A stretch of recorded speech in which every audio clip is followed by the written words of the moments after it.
Good morning, Hex fam. How's everybody doing today? It's your boy, GRC. We got Sam Stoll in the background. We got Hex Tangent maybe coming on. We got all sorts of things to talk about today. It's a Saturday. It's a chill day. We're not super worried about it, but we're having a blast. Sam's been extremely active lately. I don't want to stay out of his way sometimes because he's just like, he's a missile of truth and power. And a lot of people are scared of Sam Stoll intellectually because he's very persistent. He motivates me so much to learn more every single day. I've never felt more motivated when he's hardballing me, right? You know, he does it in a nicer way when he's with me, but in general, like he's tough on me too. Sam knows if he's a lazy bitch, I won't be friends with him, and I know if I'm a lazy bitch, he won't be friends with me. So that's the mutual respect that we were just talking about it on the show before. The reason we jive so well is because, you know, our ethos on this show is just going to be honesty till the end. Like, we'll just rather it be dead than I'm not selling out to any fucking. You come on, guys. That's a joke. Anyway, guys, we have a good show. I want to remind everyone that's watching right now, we are going to be covering Pulse Chain after launch every single day. Repeat that to yourself and write that down. And the amount of value that me and Sam are going to be providing as Pulse Chain Labs. No, you don't need to join our pay group. No, you don't. What a coinky dink. You don't. You just have to watch our videos, subscribe, flex on them every once in a while, and enjoy the show, guys. We're really digging deep here. We're trying our best. We're being as creative and as passionate as we can as we move forward with these projects. And we're going to see what happens. And I'm thinking Joe Rogan level. Young folks, you tripping on them motherfucker. Richard Hart. Richard Hart. Bought my hex from the fucking start. Point one every day we mark. Bought my hex from the fucking start. Sacrificing all this bread like I'm Richard Hart. Got paid on big payday and I had a hair restart. Now I'm checking on my pulse just to check my heart. Bought my hex from the fucking start. Sacrificing all this bread like I'm Richard Hart. Got paid on big payday and I had a hair restart. Now I'm checking on my pulse just to check my heart. Checking my MetaMask moving. Look at the hex, he is mooning. Looking at why they be choosing. Peter is why they be losing. Pull chains out, now get me a check. He's gas up and got me a mess. Remember the times he died, collect. Hex I been eating, I'm dying in the best. Getting this back like a year ago. Getting this post, I ain't letting go. Swerving the ring like a Lambo.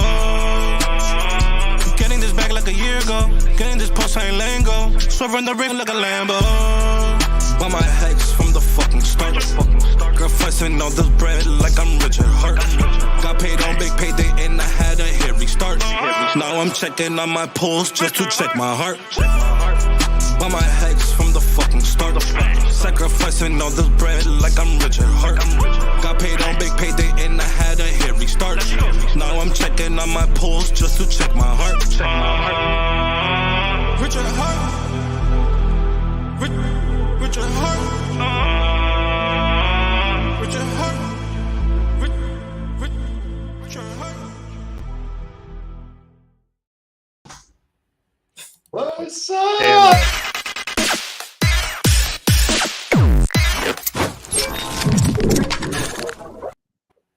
Cutting me off first thing. What's good? You're good, brother. Good morning. Good morning, bro.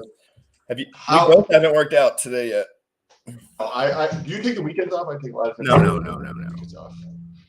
Oh, you do take weekends off. That was one of the weirdest things when you told me that. Like, one of the most counterintuitive things about you, for me, was that you took weekend gyms off. It makes a lot of sense. I mean, as far as biology, it makes plenty of sense. But like, I know me, it's like when I have free time, maybe I just have too much free time now I have no free time on the weekends. So maybe I will know what you're talking about now, because I haven't thought about one thing except working all day. Sam, what about you? Dude, same. And like you mentioned it beforehand, but like I'm really been trying to go in. Like I'm trying to figure this shit out. I'm trying to like. He's taking bodies with him. He's taking bodies with him, guys. If you ever run into this dude on the internet and you are not ready to answer all his questions, don't answer the first one. Don't answer the first one because there's a follow-up. And that's good, though. That's good. That's something that no longer happens in cryptocurrency. That's no longer happens in life. You don't go down the street and see people thinking critically anymore. The only places people think critically is in their house by themselves because everything else is an absolute vampire energy suck. And so many times we see, like, if when you didn't work in corporate, like I was working in corporate, but you see people ask a question, right? Like, so I'd go into a meeting. I was in a district at the bank, and there was 18 branch managers. I was a branch manager, and super, super easy job. And you go into these meetings on a monthly basis. Somebody would ask a question. The person up front would answer the question, and you could clearly see on the person's face that they had no fucking idea what that meant. Like they didn't have any freaking clue what the answer was, or they had follow-up or clarification to that question, and they just sat there and shut up. And I was like, you can't do this. So I'm in these corporate meetings and I'm asking questions like Just like nobody you are. else, Just like I am. Correct. And they would like give me a hard time because I was like, hey, well, if you're not being clear and nobody else wants to ask these questions, I don't care what you think of me. If this isn't clear, I'm gonna still keep asking these questions. You just hacked life, though. You kind of hack life when you do it like that because you're not giving anyone an angle on you because there is no angle. You're just in a profession where they say, I'm going to pay you, Mr. Sam. I'm going to take my money and pay you. And don't ask any questions. Don't think critically. Just be a fucking slave, zombie. Don't speak. Just do your work. That's what they would. You would have still been doing that if you didn't ask questions. Or because I gotta learn. I gotta learn. How can you learn that you're in a scam of a job if you don't learn that you're in a scam of a job? You know what I mean, though? Like you probably opened your eyes to some things too, which made your ethos develop because you were like, F this junk. Deep down, you know, you're a kid. You don't give a fuck. Within 60 days, I knew I wasn't going to be there. Within 60 days, I knew I wasn't going to stay there. Within 60 days, when you first told yourself, were you like, man, this is how life is? Or were you just like, nope, not a chance? Well, let's see. That was about 3 years ago. So 3 years ago, I had been switching jobs and moving every year to a year and a half since I was 18. So think about that. Like I'd already been doing that for 15 years. I was 34, right? Or 33 or something. I was that old. And on every year or 2 years since I was 18, I was switching jobs and switching locations physically where I was at. And after doing this and selling my previous business, I was like, I don't want to work for a company. I'm there for 60 days, and I'm like, not only I'm leading the people in the branch, but I got to lead my own boss. No, you have to lead everyone because every room that you're in, you lead everyone. I'm the same way in some respects too, but I'm just talking about your personality in general. Like, you can't help it. You need to know the answers. You need to be smarter than everyone in the room because you are a leader naturally, and it's not. Oh, God didn't say, "Oh, Sam, you're a fucking leader," and everyone else is fucking pleb. No, Sam's a male. He's ginormous, and he's for hundreds and thousands of years they've been tearing people's heads off and fucking. But you know what I mean? Like you're wired to take over. But you also in the most legal, very legal, normal way you can because you're like, I'm gonna take over somehow. Let's figure out how to do it. That's exactly how I am. Everyone's like, all this shit. I'm like, I'm not worried about working someone's job. I'm trying to take over a little bit. Like, you know what I mean? I'm trying to change the game. I want to change the conversations that are being had around the world. That is way more exciting than working for some douche. Hold on, I lost you for a second. Jump out, jump back in. Yeah, I was on DS last night, guys. Hold on, let me see if I would jump out, jump back in, Sam. You were good up until that point.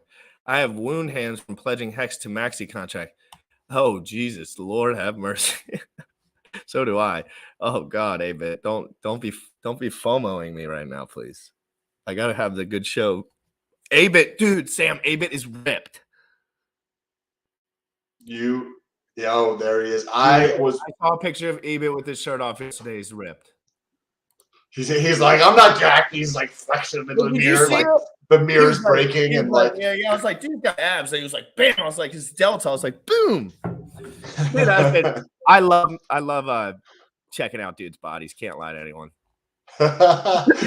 People don't realize, like, they're like, "I'm gonna go work out so I can get girls," but like you don't get compliments from girls. Like once you're in the fitness community, you get compliments from dudes 100 times more than you get compliments from girls. Yeah, like if Chad if Chad Schwartz was in here, I would just be like, dude, you gotta show us your fucking delts, dude. I seen them in the picture; they're so big.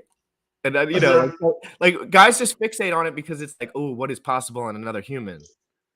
Because like I know my triceps, for example, will never be world class, right? I just don't have a big giant arm like that. But I see people that do it. I'm like, that's really cool. No, exactly, 100%. Bro, I'm like totally out of shape. You got this, dude. I think what we should do if A-Bit's down, because he is such a powerful and awesome and amazing member of the community, I'd be willing. We should do like a fitness challenge with A-Bit. Or like a Hex fitness challenge where a bunch of people do it over the course of 90 days to like really transform and go after what they want. Like, if you want to get leaner, cool, let's do it. Let's like broadcast it. Let's like. How do you think let's summarize real quick. How do you think that we could, and anyone who tries to steal our idea, it's going to suck because you actually have to be the people that are good at it. So it doesn't. You never have to be concerned about people stealing your ideas because like 99% of people don't do anything. Like, I'm not trying to be a dick. I'm just like, this is reality. And jumps on it. I'm like, dude, you're a fucking savage. Correct. Exactly. You'd be like, dude, you're doing awesome. I'd be like, I support that. Can we be friends? That's what I'm telling. Correct. So how we're different. Dude, A-Bit used to be 220 pounds ripped.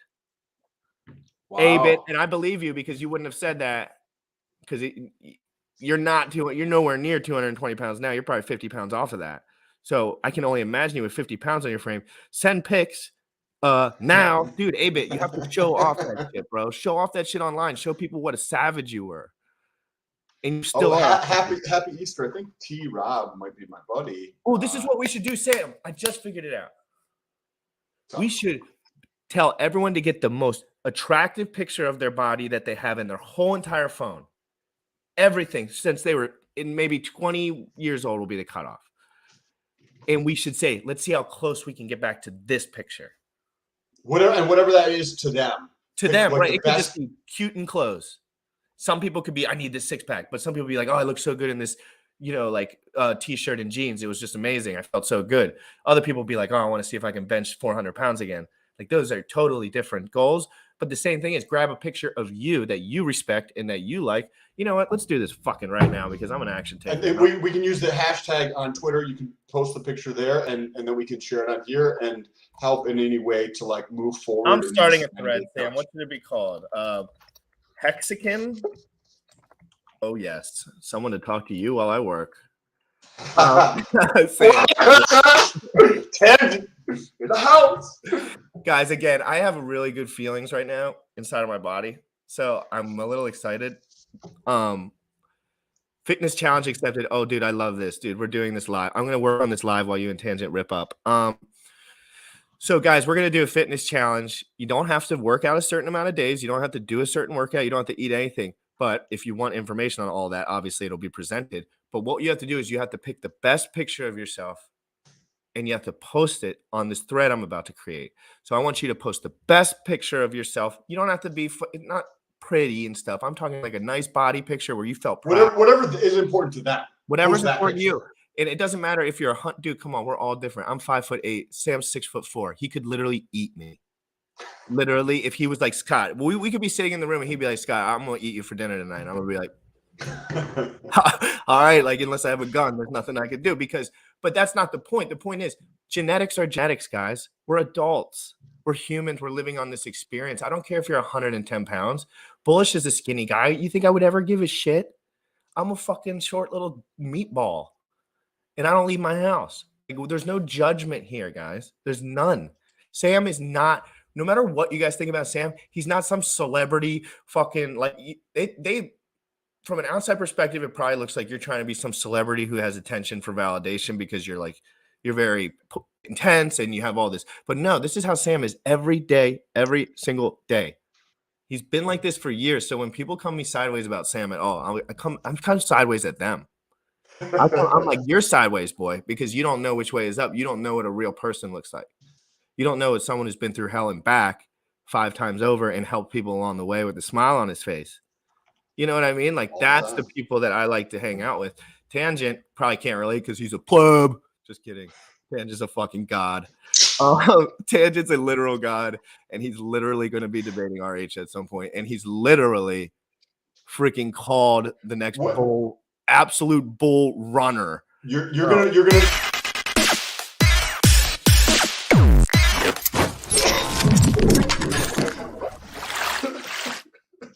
Bull run confirmed. What's up? Boom. Morning, Tangent. How you doing? I want What's to up? talk What's to up? you. What's up? Hey, I'm well. anybody who's in the comments, who's enjoying this, press the like button. Take a second, press the share button. When that comes up, there's a Twitter button. Press the Twitter button and share this on Twitter if you're enjoying the content. If you're getting value from what we're talking about, what the content that's about to come out with Tangent is going to be awesome because I'm going to pick his brain about liquidity and just crypto in general. What's up, brother? I wanted to first ask you about what's going on with Australia, bro. Like, what happened with your stuff and the new law that came out? Sorry, wait. Sorry. Just repeat that last bit. What happened to my what? What's up with Australia, man? Any updates on Australia? We know you had been you taken a little Ooh. time off of your YouTube channel because maybe you were worried about some loophole laws that you might get tied up in. So you said, Yeah. I'm not too worried about it anymore. I'm not too concerned, but I just He's decided got this like devilish smile on The his face. feds got to him already. The feds already got to him, dude. He's done. He's taking meat. He's taking meat, guys. you see my eyes like darting off, darting off screen to my What's going on handler. here, guys. So yeah, everything's fine. Bitcoin to the moon. There's like a whiteboard that he's reading off of. I Right, am you guys go at it for 100% a okay right now. So give us context. Like we're most of the people here are probably in the US. Like what exactly happened out there? Well, this a friend of mine told me that he was like, oh, I heard some shit on the radio. He's like, you're probably already aware of it about those crazy new rules they've got that they're going to be cracking down on people handing out financial advice and that sort of thing. And I was like, no, I actually haven't heard about this. So he told me what he heard on the radio, and that was that it specifically included crypto and that the maximum penalty if they determined that you were giving unsolicited or like unlicensed financial advice was maximum $1 million fine or 5 years in jail. And so before I even looked into it at all, I just went and just turned my YouTube channel off. I just did it immediately because I was like, that is such an extreme, with risk assessments, you've got probability and consequence, and you multiply those two things together. And those consequences are so high that even if your probability of it being a problem is low, your risk still gets assessed as being high because the consequence is so extreme. So I just didn't hesitate. I just turned the channel off. And then obviously I posted about it on Twitter, and then over time, people discussed it and that sort of thing. And it doesn't sound like it's going to include crypto yet. But I just thought, well, there's no point me turning the channel back on until I'm ready to actually make a video. And I haven't really had time lately. So the channel's still down until I actually want to make my next video. And that's when I'm going to turn it back on. Okay. Is this, you can just make all your videos private? Is that kind of what you did? Or yeah, there's two things you can do. You can completely delete the channel, or you can basically hide the channel. And hiding the channel, the only bad part about it is it deletes every comment that you have ever made as that user.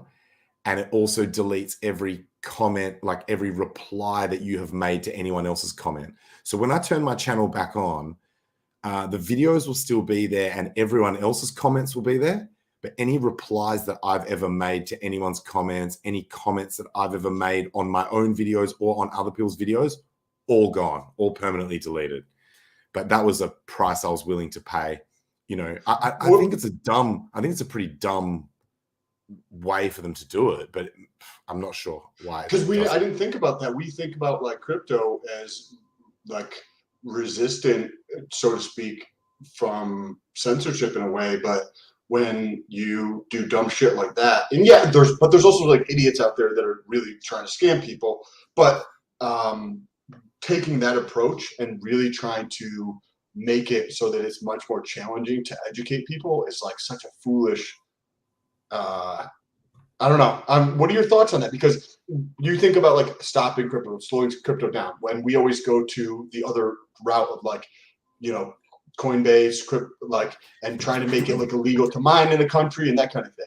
So So it's a really good point that basically people, it is true that cryptocurrency itself or crypto assets themselves are censorship resistant, or should be if they're real crypto. However, the authorities are always able to regulate and punish around the fringes, which is put individuals in cages, make threats, their usual tactics. So the fiat gateways are regulatable. The individuals are regulatable if they can identify who you are and what you're doing, and they can mock up some charges against you. Then, so just because crypto assets themselves are censorship resistant does not mean that you using them extends you this invulnerability to nation state shitfuckery and regulatory overreach and all those sorts of things. Because as soon as I saw your thing, that was like what, 2 weeks ago, right? Or something like that, maybe 3 weeks ago.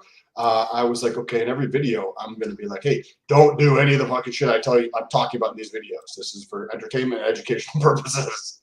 Because yeah, man, that was the other thing that scared me. Was my friend said to me, he said that they also mentioned that whole like people saying not financial advice was going to do like F all to ass cover. And so I think I may have said this previously, but I believe that there's good intention in this type of setting these sorts of boundaries, because there are scammers out there, and there are finfluencers, those forex traders, and you know this sort of like financial scammery existed prior to crypto and continues, and I think they should attempt to crack down on it, or at least educate about it. However, the problem is that when they dragnet that shit, some people will get caught up who, just like all laws, unfortunately, the entire legal structure always ends up with, there'll always be some people who are innocent who get caught up and punished, and there'll be some people who are guilty and actually go free, walk free, and are criminals on the streets. And so my issue comes in, and I'm okay with that, like as in, that's an unnecessary aspect of having a legal structure that, like, you know, a legal system that attempts to keep the majority of people safe and the society running smoothly. However, what I don't like, which I suspect will happen, is they can use laws to target people that they don't like, i.e. people who speak truth to power, i.e. myself, and use those laws and like liberally and say, oh, we think this guy's giving out financial advice when I'm clearly not, but just because they don't like the shit that I am saying that isn't financial advice. So fortunately for me, with a small subscriber base, I think I'm less susceptible to that happening to me as, say, people that have huge follower bases who are really whipping up a frenzy. You know, I'm not going to name any but you can probably guess who they are. I'm talking about non-crypto people here. Yes, or the people that are like the far more mainstream crypto, because this like but those guys are so baloney at this point. I think what they do is they just go so media like baloney that they turn into like some entertainment shit. You know what I mean? It's like at some point people decide, like, if you get big enough, you have to make a decision. Like, I'm probably rich already. Like, you know, I'm saying down the line, if you have a channel that's blown up, you were right about investment advice the whole time. Okay, you're rich as fuck. Clearly, at that point. Right? A lot of these guys are broke as fuck that are just like the marketing mouthpieces because they either leverage trade, but some of them are rich as fuck too, like the ones that do business well and hold all their shit. But I'm telling you, you can always tell how a channel's doing like the type of legitimacy of the content in a way. Do you know what I mean, Sam? A little bit like you can predict how the channel is 35 seconds into the guy speaking.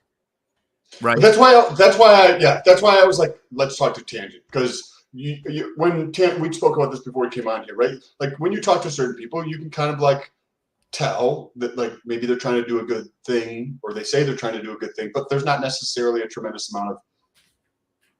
You have to have like awareness, so to speak, to be able to provide value to other people. And you can't provide value to other people when you don't have any fucking awareness, because my definition of value is going to be different than Tangent's, which is going to be different than GRC's. Wow, and that was really a powerful statement right there.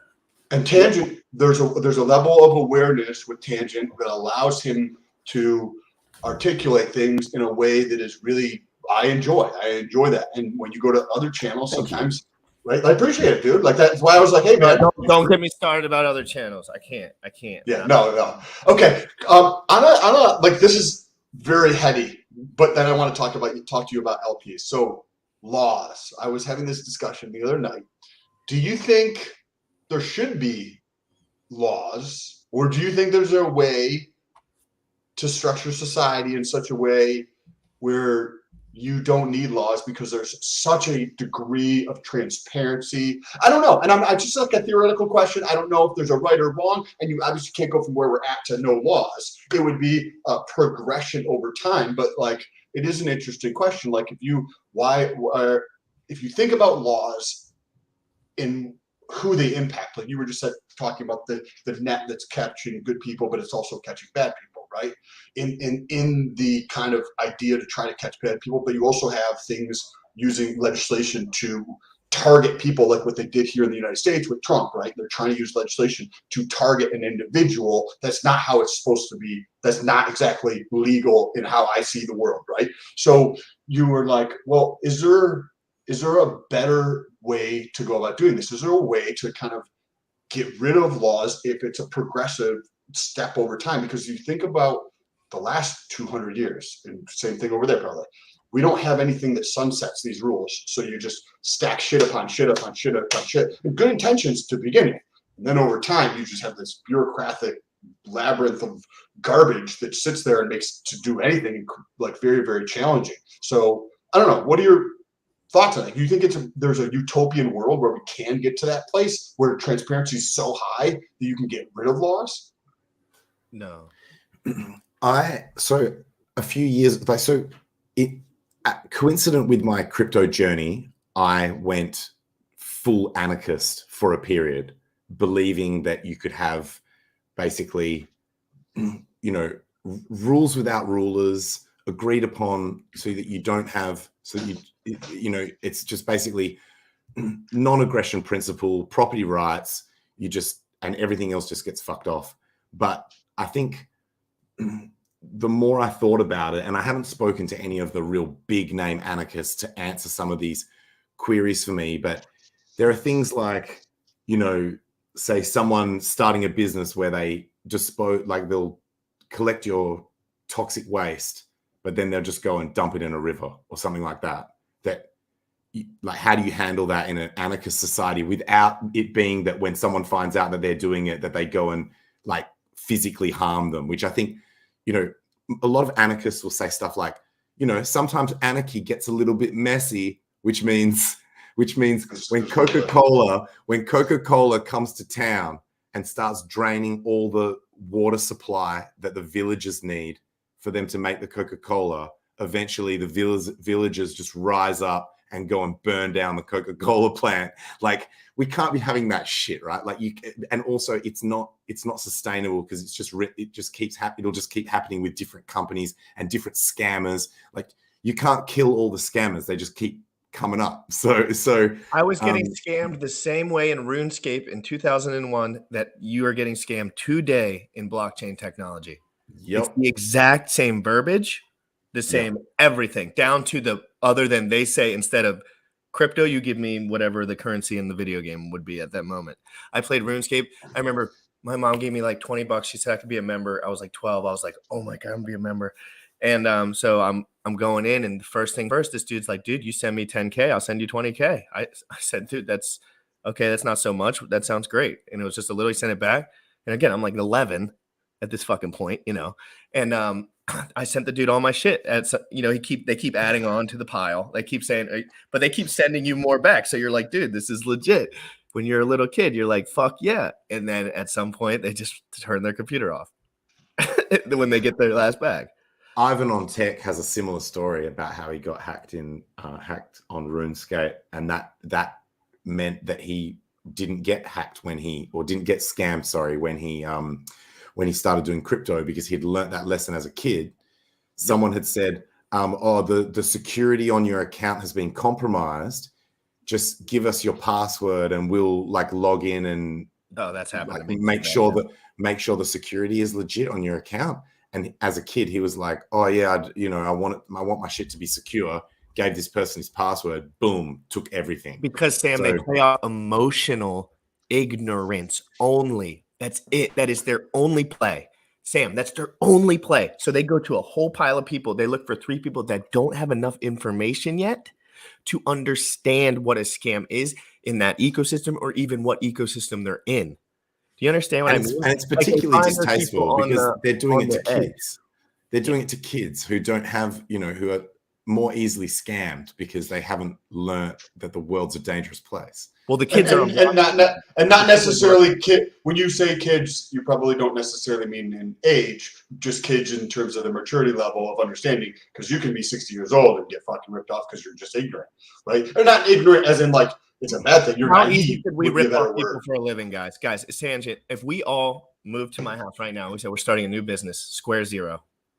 We're gonna rip people off for a living. Oh, so are we gonna do a startup? No, are we gonna do a startup? We gotta raise money for our. We gotta raise money for our business. I've got an idea for a token. We're doing sacrifice phase for our startup. So we're doing a sacrifice phase for our startup, and you don't get any coins minted right away. In a couple months, you'll get some coins. Okay, but not right away. And then we're gonna have delays, and then we'll have more delays, and then we'll do another sacrifice phase to amplify your first phase or something like that. The only reason RH can get away with this stuff, and he knows this to be true as well, is because he's earned our respect intellectually, and he's earned our respect through every single day being online, telling us what the fuck is up, and it all coming true. So everyone else that wants to say I owe you respect for anything, I owe your project or this or that respect, you can lick in between my nuts. Tangent. Yo, I can't wait to do the TED talk where we're like, we started off as a small startup just in the garage of GRC's house, and now we are scamming millions of people a day. Tangent. The account my account has 150 million liquid hex. Did you hear that? I remember you telling me that. Yeah, I've told everyone that at this point. Well, okay. Yo. On the laws thing, going back to the laws thing for a second. What if so in that example you've put forth, right? Somebody says that I'm going to pick up your excrement, right? And I'm going to just dump it in the river, right? And then they get found out. What if we could create a mechanism, and this would kind of be the quasi law, where the mechanism forced increased transparency. So why are people dumping this in the river? Because they're doing it they're hiding it, or they're doing it in a way because they know it's a bad thing and they're going to get caught. So if there was a mechanism that forced increased transparency in behaviors of what people are doing, so to speak, but then you have to deal with the other side of that. Incentive structure, like as in if you had an incentive structure for good behavior, then people would be incentivized to do the right thing, and then I think that could be quite a I don't agree with that anymore because of marketing so terrible in general. Marketing just ruins there's no such thing as what you just said, because marketing does not let people know what the right thing to do is anymore.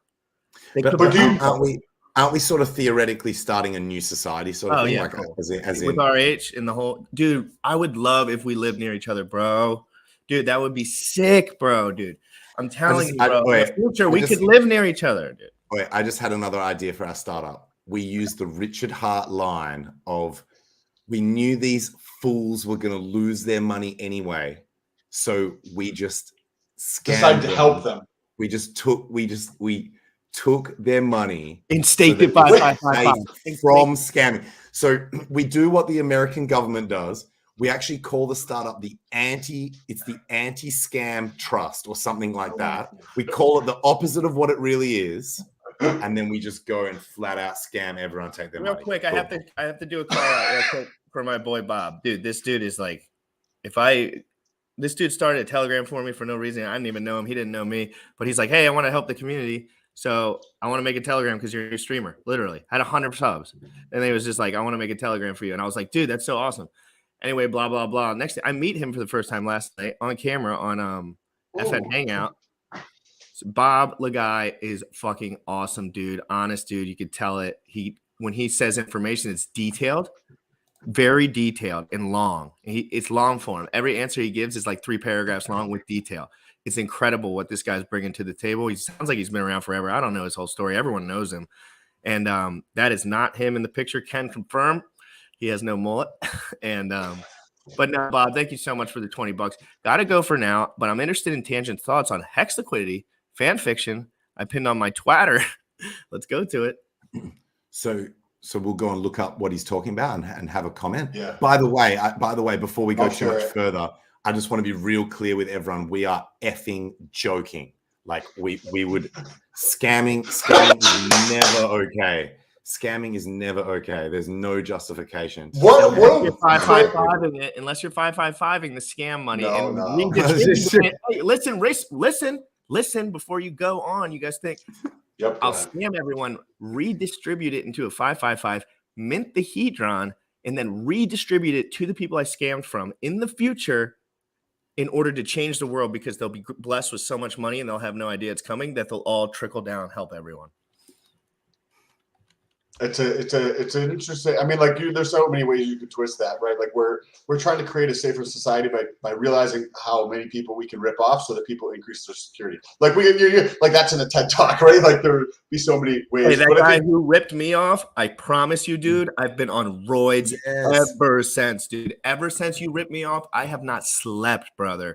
I have been running. And if we ever meet in real life, I'd ready for the day. Handshake. Literally, a fucking handshake I'd like to give this guy, because he's changed my life forever. He changed my life forever. And I'm a handshake around the neck. No, dude. I'd be like, dude, if you really needed that money, whatever you're doing in your life, maybe got fucking beat his whole life. Who knows? He could have gotten beat every day till he was 15 years old and then he finally ran away. Stuff like that, guys. I think about all these things. I was in that recovery community for a long time. You never judge a drug addict. Why? Because it's like they're the one fucking their life up. Like, what, you think they want to wake up every day and do heroin? No, it's not how it. And people don't want to do that. It's a fucking illness, sickness. I mean, obviously you can do steps to get better or worse, but like, again, we're all covering this ignorance topic. It's what people don't know. It's what people don't say. You can watch a whole stream from one of these Furu streamers. It has nothing to do with what they were chirping on about. All that was fine. But they avoided talking about security. They avoided talking about anything that benefited anyone else, anything but themselves. And then they realized, why don't people like me anymore? It doesn't make any sense why people don't like me. And it's like, dude, it's because you forgot who you were. You're not a human anymore. Along the way, yeah. Yeah. And that's why I talk to Sam every single day, because he wouldn't let that happen to me. I wouldn't let it happen to him. I can't let it happen. No, like the best way to succeed is for me to be fucking better.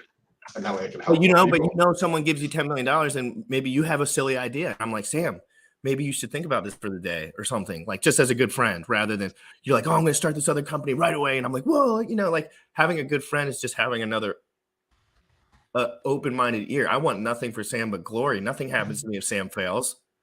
Nothing would change in my life. Why the fuck would I want Sam to fail? No, plus, if you think about, like, say, Tangent and GRC and myself, like, I personally would rather just have my friends be super successful. Like, I would rather hang out with super successful people. That means I want you guys to be successful. You're not afraid of the image that they'll have on you. Everyone's afraid to have super successful friends. This is why all my friends hate me. Not because I'm super successful, because I want to be, and I'm willing to. And they all know it. I wear it all over my face. I'm willing to go all at it. And it scares people because they're like, oh, maybe I'm not attacking something in my own life. But I promise you, it's not everyone's job to do that either. You don't have to be the biggest fucking go-getter in the room. I'm just a fucking jacked up little nugget. What were you going to say, Tangent? There's a terrible saying that is something along the lines of success is never as sweet as when it's in paired with a failure of a friend or something like that. It's like there's something like that, which is like a societal commentary that people, you know, and I think humans are a bit like that at times, where it's like if you do well, like maybe like at a high school level or something, if you do well and one of your friends does badly, I don't know. It's in the same competition. Tangent, have you noticed over the years that, like, so when I was younger, I might have gotten more jealous or envious when I would see other people's success, but now it's like inspirational, and I like just want to talk to those people. It's like, how can I see Tangent? He's like, go ahead. Do you know who flipped that for me? And this was years and years and years ago. A friend of mine in real life, we went to high school together. He was always asking questions to people who were like successful and reasonably successful. And at the time I thought maybe he was like being a little bit too nosy and a bit too competitive. Like, 'cause it sounded to me like he was asking people how successful they were or how successful they perceived other people to be, so that he could kind of like gauge where he was at, right, in comparison. But I found out later that he was just super inspired by other people who were successful and just wanted to find out about it, talk about it, you know, and so in his mind, he was just mentally congratulating them.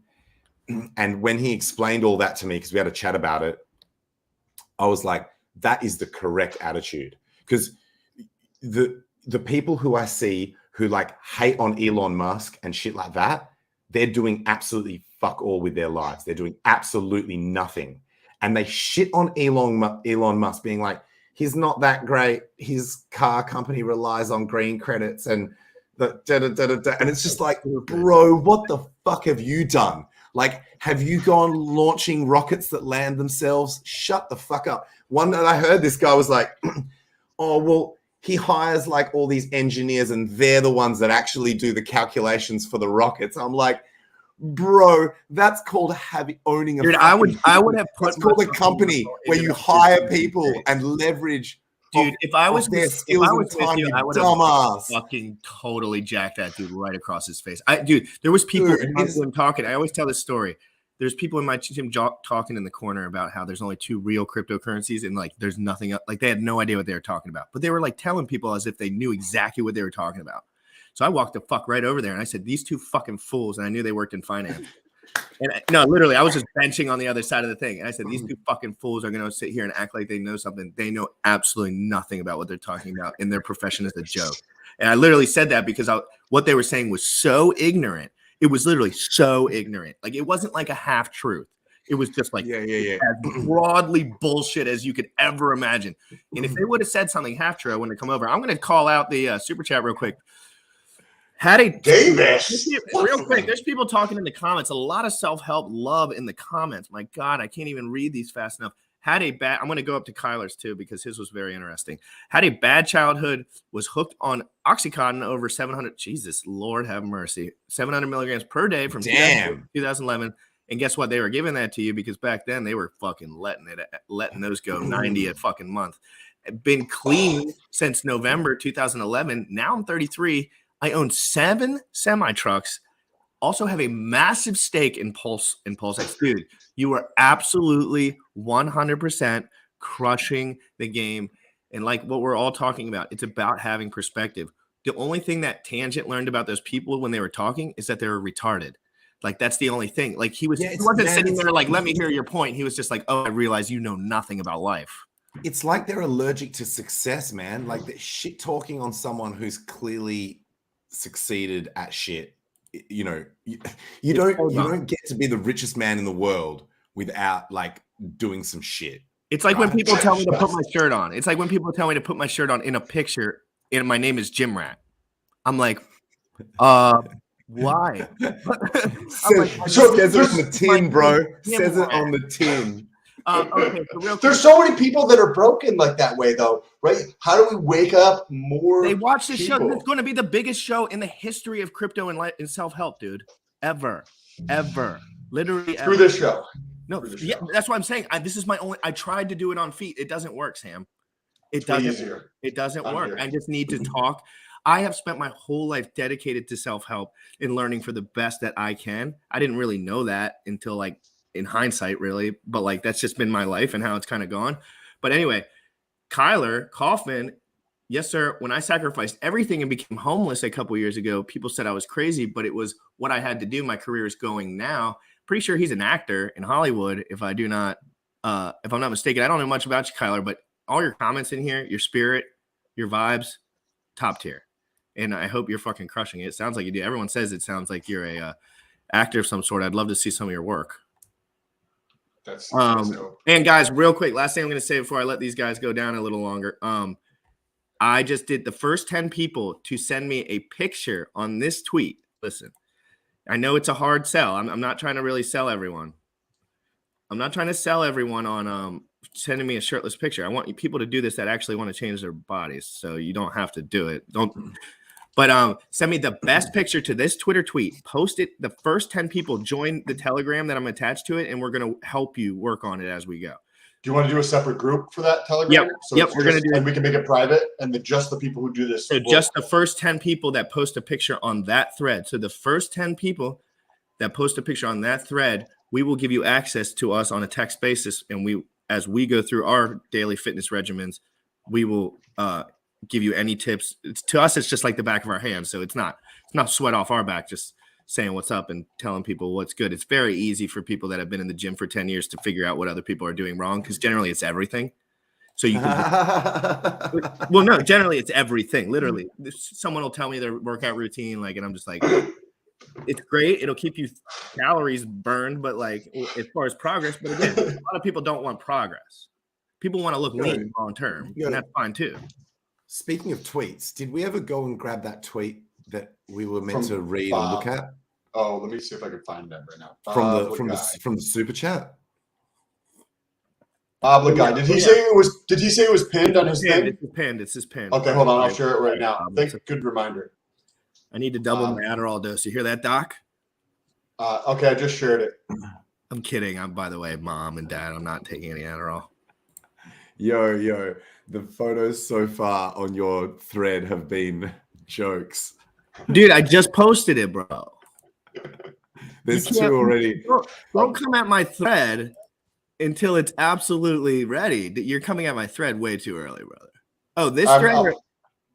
No, this is Bob. Let's read through Bob's question. Let's take a look at this one. Let's look at this one. Right. Okay, this is what I mentioned in the Wake Up Hex chat. If you care, check it out. And comments are on. Paste into the incognito bed. Okay, so maybe he wants us. Yep. Yeah, click on that. It's a Google. Can you guys see this? God, I love Bob. Okay, this is a lot to read. So do you want to look into it, or do you want to do it tomorrow after we look into it? Yeah, this is gonna be. Bob's a crackhead, so he knows way too much about security. Oh yeah, shit. I think this is gonna be something we're gonna have to look at. Yeah, let's. Bob thinks like we're just gonna scan, like quick scan, and then we'll be able to chat on that. Like I thought it was a tweet, not an entire doc. Like, hey, but listen, Bob, if you put enough effort into writing that pinned tweet, I will put enough effort to read every single word of it. And I will make sure that I bring it up on this show tomorrow, because I'm sure whatever's in that, nobody will fucking read except like 2 or 3 of my friends. Sam. Yes. HexDeck16 also said, took the 4 photos on Monday, not posting online till results kick in. But he's been messaging me a couple times about making progress. I think he's down 20 pounds or something like that. So dope. Awesome. Hey, babe, I want you to post that picture from yesterday, Abe. That you looked great. Your body looks really good. Let's fucking take it to the next level, bro. Tangent on a crypto related direction. This is 100% selfish for me. Do you think it is relatively, what are your thoughts on being able to earn, say, 20 to 40% from yield farming?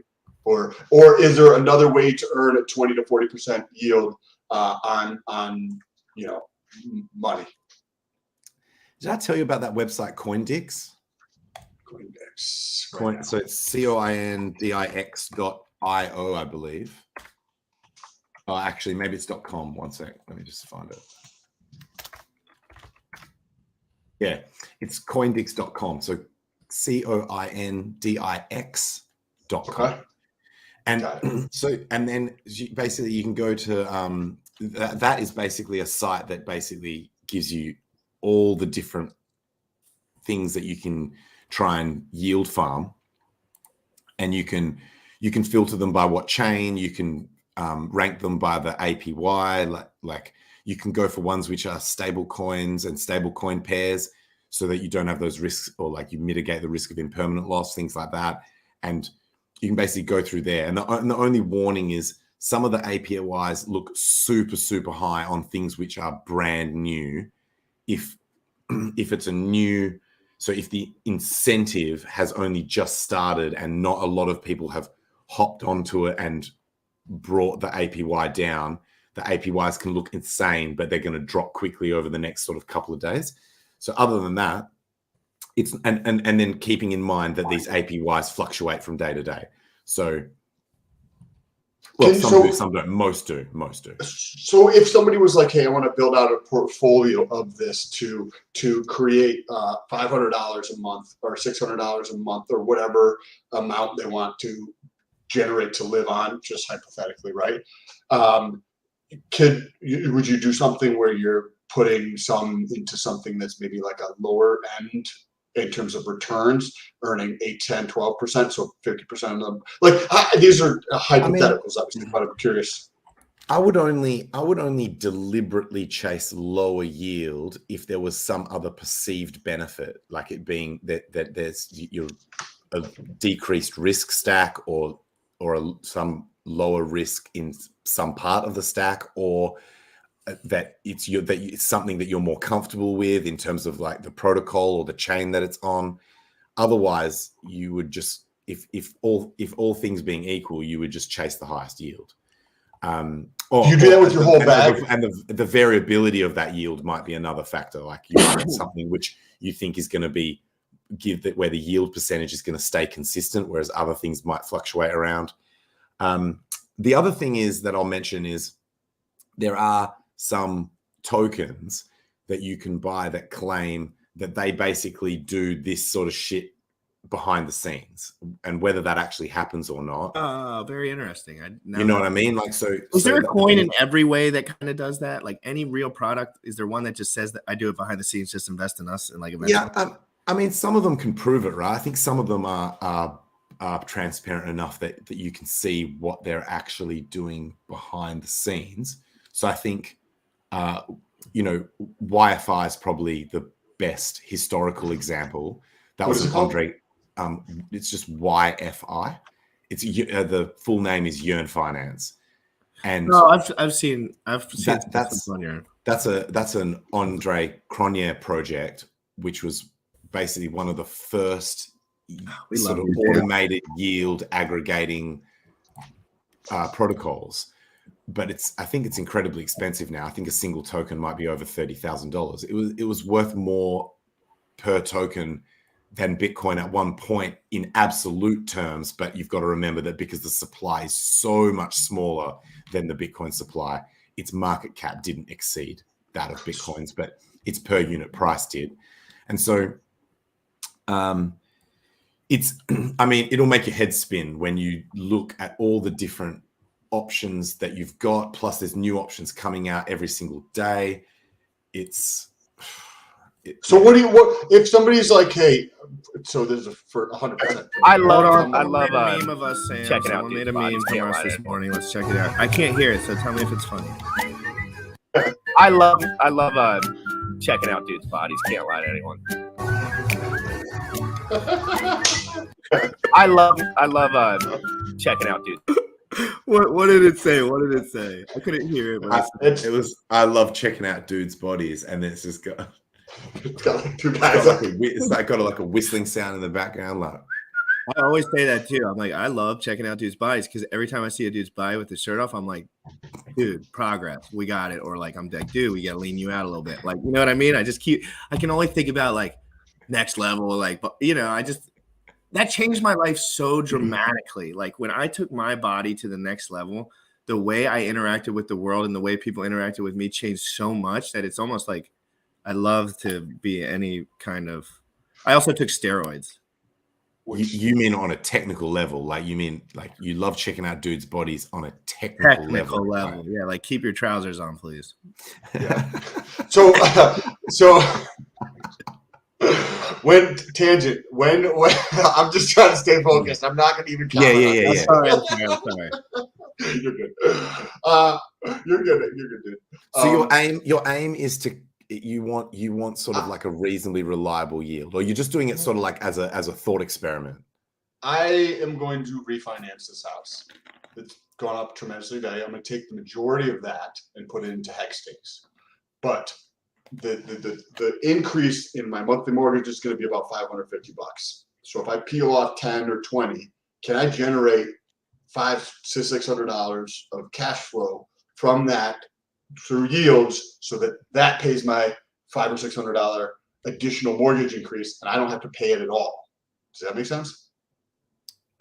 Yeah, I mean, I guess if you want something reliable that doesn't need to produce huge amounts of dollars, I guess maybe the looking through those stablecoin ones is probably not is probably not an insane idea, because obviously everything else is heavily dependent on so if you're getting paid out in an incentive token that is crashing because the crypto market's crashing, then your whole plan gets effed as soon as if we're in a bear market and it continues, or we go into a bear market, then your whole plan just gets like completely slammed. So what are these CoinDix ones? Is this single sided, or are these like they've protocols? got everything. They've got single staking pools. They've got ones where you're doing like dual, like where you're putting in for LPs and stuff like that. Literally everything. So say if I was like, okay, I'm going to take 100 grand, I'm going to put 80 into Hex, I'm going to take 20, and I'm going to use that to generate yield to pay my $550 of increase in mortgage, right? So I take that 20 grand, I take 4 months worth. So say I take $2,000, I put that into account to automatically pay. So now I have $18,000 left. So splitting that up into say stables where you might earn say 10% or something like that. Or is there like, can you do stables where you're earning like more than that? And then you said they give different change. So I see something here. It says USDT Anchor Terra. So does that mean it's a? So if you look up, so like in the top left, see how it says top stable coins? Hold on, I'll share this so everybody can see it. And then so because it says today's best vaults on the DeFi or whatever, and then up in the top corner it says top stable coins. If you actually just click where it says top stable coins, can you? I should just share this. I might have to do the first 20 pictures for the Telegram group because they're coming in too hot. So okay. I might do 20 pictures on the Telegram, guys. Sorry, that was a little bit too restricting. I didn't realize the explosivity. Go on. Did they come through that? GRC, share this. Share the screen here. But yeah, we got 20, dude. We could leave it. We could leave it open. I mean, we're happy to help people. Maybe like once a week we can do. If Sam will actually help me, and then because I didn't realize people are jacked up about fitness in this community, and I really didn't expect this guy's already ripped. Yeah, he does the FM hangout. I mean, he does the Discord Syndicate fitness thing at 10 o'clock on Saturdays. I think that's tonight. We could probably go on there tonight and talk fitness with him on Discord Syndicate. Sam Stolt. Okay, cool. I'm down. I'm later tonight. Go on. This is perfect, amazing content, by the way, guys. And if anyone has any problems with it in the comments, they can lick between. Ooh, I'm not allowed to say that shit. My family watches this shit. I cannot talk like that. Go on, guys. So just click on literally where it says top stable coins. Like actually click on that word. Like top stable coins. Okay. So top left. So top left. This one right here. Yep. It says top stable coins. Okay. Yep. And that's these here. And so see that top one there. It's saying you can get 106%. Yep. By putting USDC into a freaking. It says waves. Some kind of vault on waves. Okay. I mean, that's pretty huge for stablecoin yield, 100%. And then even this here is USDT 106% into also something this is massive. I mean, massive compared to legacy, obviously. Compared to crypto gains, 100% in a year is like boring. But then you can just basically. I love it. I love it when Tangent's like, I got off like a month ago, and you were like, "Yeah, if you're going to 40% of the year, I mean, like that's just like sleeping or like something like." Guarantee you 40% a year with no problems at all. Like, yeah, if you're loaded, that's lit. But if you're not if you're not like have the exact life that you want and all your dreams are coming true. Yeah. You know what I mean? Like Tangent probably has big hopes and dreams. I mean, if you're trying to just protect your shit against inflation, then 40% is awesome because you're at least some people are mega rich too. So wealth maintenance is fine at 40%, but if you're trying to generate wealth and if you're trying to get on Richard's level, if you're trying to debate Richard Hart. Oh, didn't I tell you that's part of the deal with this debate against Richard Hart? If I win, I get his net wealth. His net wealth is all no. I'm joking. Is all wrapped up. I'm joking because that would mean that if he wins, he gets my net wealth, and I'm not willing to give my net wealth away because I know I'm probably going to lose. You can live with me for free if you lose all your net wealth. Thank you. If you lose all your net wealth for any reason, you can live with me for free. Thank you. It still wouldn't be worth the risk though, because the odds of me losing, I know I will lose this debate. That's not the point. What if you get paralyzed real bad and you like call me and you're like, I got to move in with you. Like I lost everything. And I'm like, dude, you're paralyzed. I'm not fucking taking care of your ass. Like, do you mean like mentally paralyzed after I get wrecked by Richard Hart on screen? Like, is that what you mean? What like, I'm like go into like a retarded. Like my digital life, my digital life is like. What if he's so ahead of us that through his conversations, he like implants a message in your mind and it like destroys you from the inside out? What if that's what he talks about in the green rooms with his alpha? He's like, how do we brain control everyone? You never know though. Like I always imagine, like as if he's an actual god. He's an actual god that just wrecks people before the stream even starts. Well, what if all the richest people in the world are gods and like a couple of the like on ground richest people are like their first hand mans and they're just like, hey guys, like this is what we're doing today. We're gonna tell everyone about COVID-19. Like anyway, guys, about all this coding. Noting, mining. I don't know exactly what y'all are talking about, to be honest, but I've been talking a lot about HNT node mining, the Bluetooth, the pineapples, the people making a little bit of residual income off of just installing those things at their residence that produce HNT coin. Something I'm curious about, not the Hexagon favorite as far as conversation, but something I cannot stop thinking about personally for some reason, just because I want to know what are people doing? Like, where are these people that are making nodes, putting them on their houses? Like, I've never met one. Did I tell you what I like about that project is whether people like it or not in terms of the actual coin is they are incentivizing the creation of mesh networks. So what does that mean? As in they are basically using that as an incentive token for people to run those units that eventually, if enough people had them, then we would have a mesh network and we could like everything would be connected. If anyone trying to shut the internet down for any reason, we would be like, guess what? And then, what? Oh shit! You're creating the internet web. Tangent, talk about like what Tangent's talking about is literally this is the incentive where here in the United States we have like ISPs as well as like telecom, right? So we have Verizon, AT&T. I don't know if those are names familiar out there, right? But we also have things like Comcast and Spectrum, and these are the ones that run into the house, and the other ones are going to be with your cell phone. HNT could get rid of all those globally. Yeah, all that Is it all that oversaturated nonsense. already? So no more censorship at the government level, at the ISP level, none of that nonsense, because Oh my you just share data. So like the infrastructure cost is just each individual, you're sending data to people and receiving it. It's like a peer-to-peer network, but on the hardware level. So once you've got that for internet and power, then there is no more censorship in terms of censorship Wendy's has of data. entered the fitness Telegram contest. Wendy's for Tendies has posted a picture. He's joining. He's committed. He wants to be rock solid. He always mentions it. He's like, dude, I want to get back to it.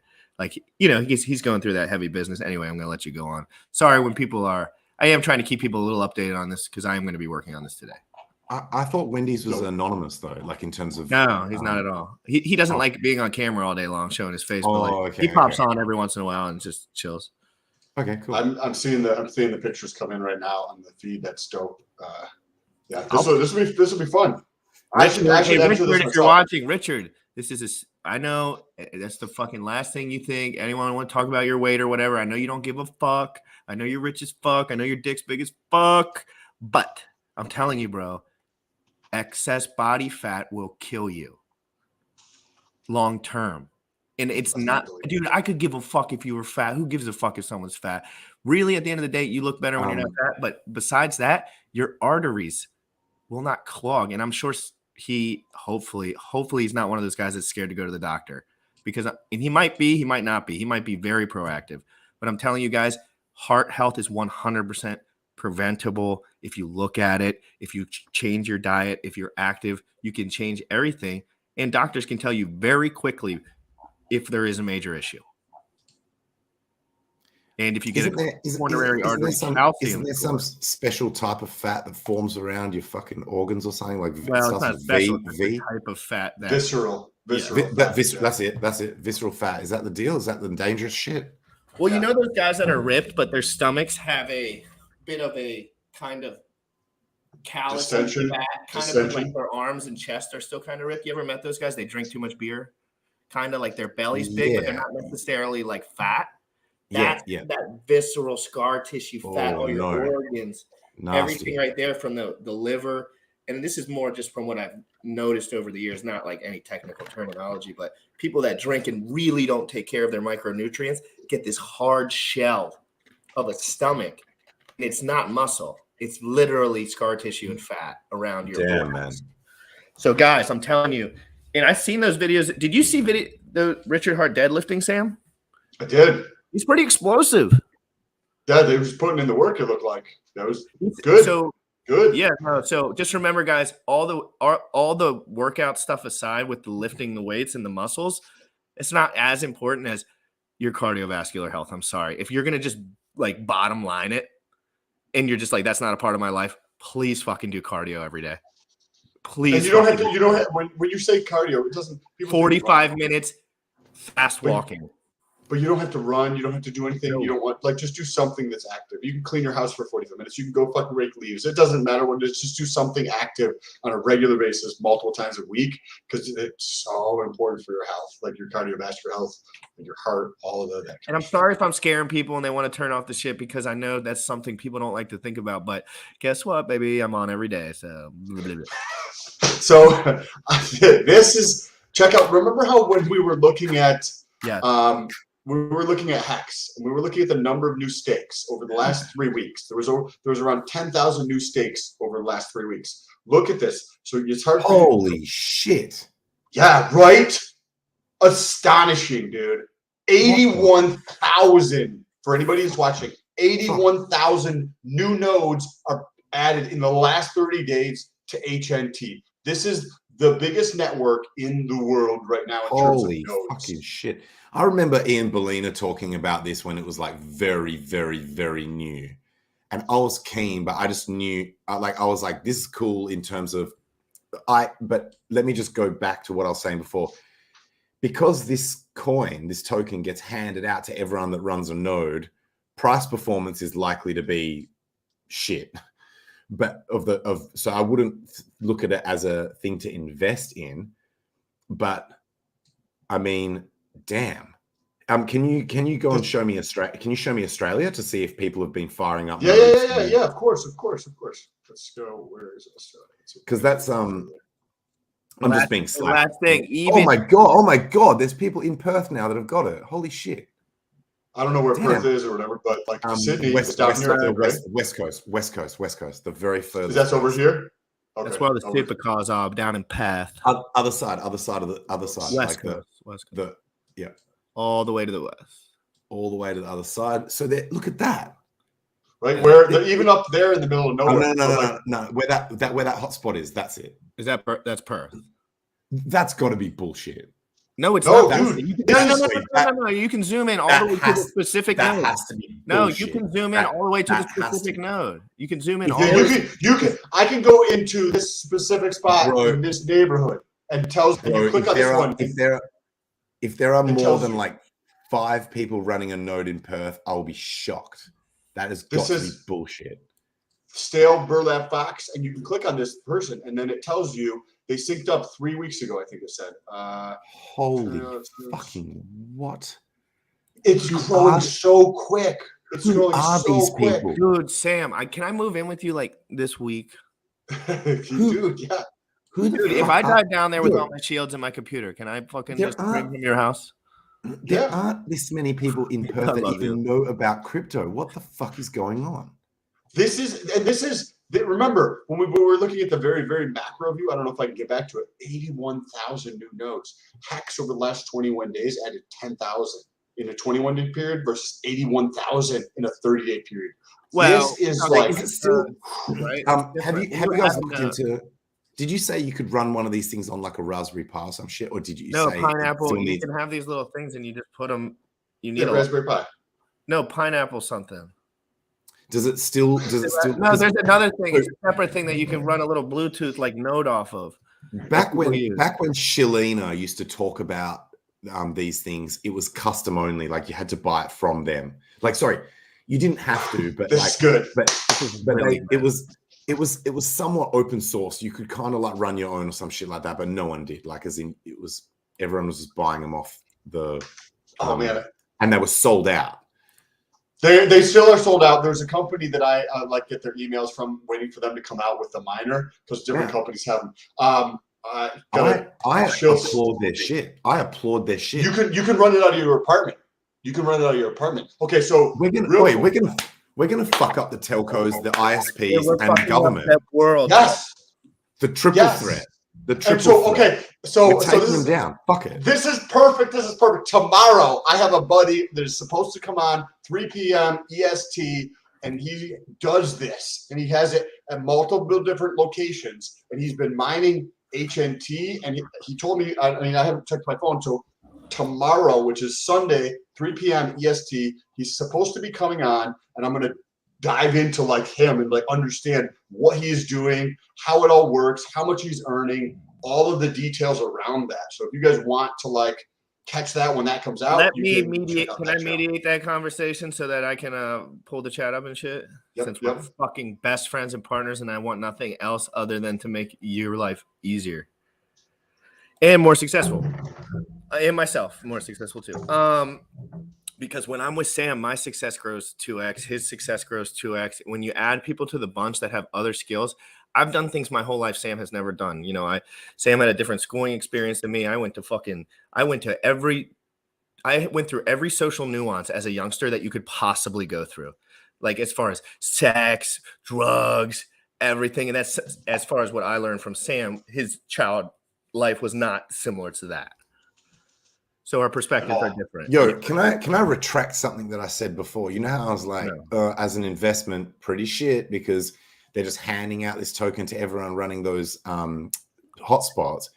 With network coverage this extensive, people will actually start being users because it'll actually be practical to use the shit, and then they'll need the HNT token to actually pay for their traffic. I think that's how it works. Don't quote me on that. It's been a while. I believe that's accurate. So that means there actually now is a supply demand dynamic. And I mean, I would use this shit because also it's anonymous as well, right? Like as in you just I believe so. Yeah. The chart looks. They wouldn't be doing it in Perth. The chart here looks on. This is for HNT. Looks. I mean, it looks pretty similar in some ways to like how Hex looks in my mind, right? Well, let's look at this chart for a second. I want to ask a couple questions about this chart real quick. Yeah, sure. When did we start here? Looks like April 2020. It looks like it was. It looks. I think if I'm reading that right, April 2020. I think it was actually earlier than that. That chart might not be the full history. Yeah, this. That's okay. That's okay. Yeah, so it was definitely It was definitely early. It was definitely earlier than that. I remember. Right, because this project I learned about it way before that. It was a previous cycle. Wow. So it would have been like 2017, 2018. Yeah. Yep. Okay. So good. Let's talk about it. 5 years. It's been the chart looks absolutely bullish. Absolutely long-term health, extreme health. I mean, look at this chart. It looks just similar. Very similar. Obviously, there's differences in the tokenomics 100%. Like you can't even compare them like directly, but they're both going up and to the right. I mean, that's fair. And I'm glad you guys reminded me about this fucking shit because because this is what we're doing on the show that's a little bit different, guys. I know I'm ruffling feathers all over the place, but I love it. Anyway, it's just there's things going on in crypto that Richard can't talk about because Richard, that's not his job to talk about everything in fucking crypto, is it? He says he doesn't talk about his other tickers other than his own. Well, tickers, but that's fair, right?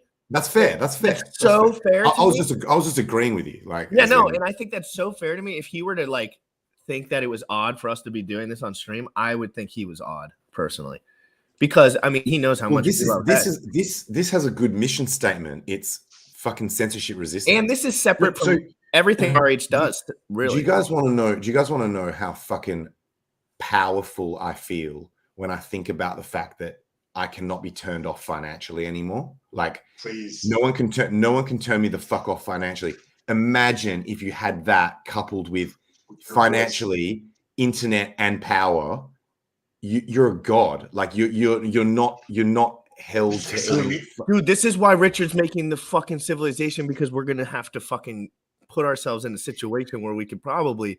But we can all switch from the ISPs and where we get our internet to HNT at some point potentially if this is successful, and we use that internet, which is going to allow us to actually build that where we don't get the censorship, right? Did you know ISPs, which are like internet service providers here in the United States, probably definitely in Australia, they've probably been doing this for a decade over there, track your shit and can see certain traffic and use that shit against you? They brought in laws here that the ISPs have to keep your shit on record. I think it's 5 or 7 years.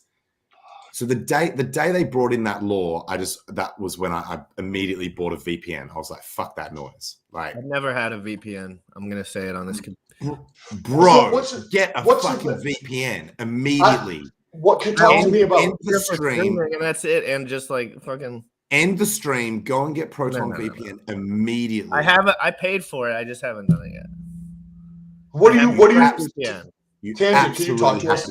Tell me why. Yeah, please. And okay, for everyone in the comments first, if you think I'm stupid, literally, I will fucking find you and hurt you. Because you have no idea. Your perspective is so off to think that someone who did not have a computer until 2020, should know anything about a VPN. I'm on here because I want to learn. I'm not afraid to ask stupid fucking questions. I don't know what a fucking VPN is. I know what it does. I understand that it makes your IP address at a different area.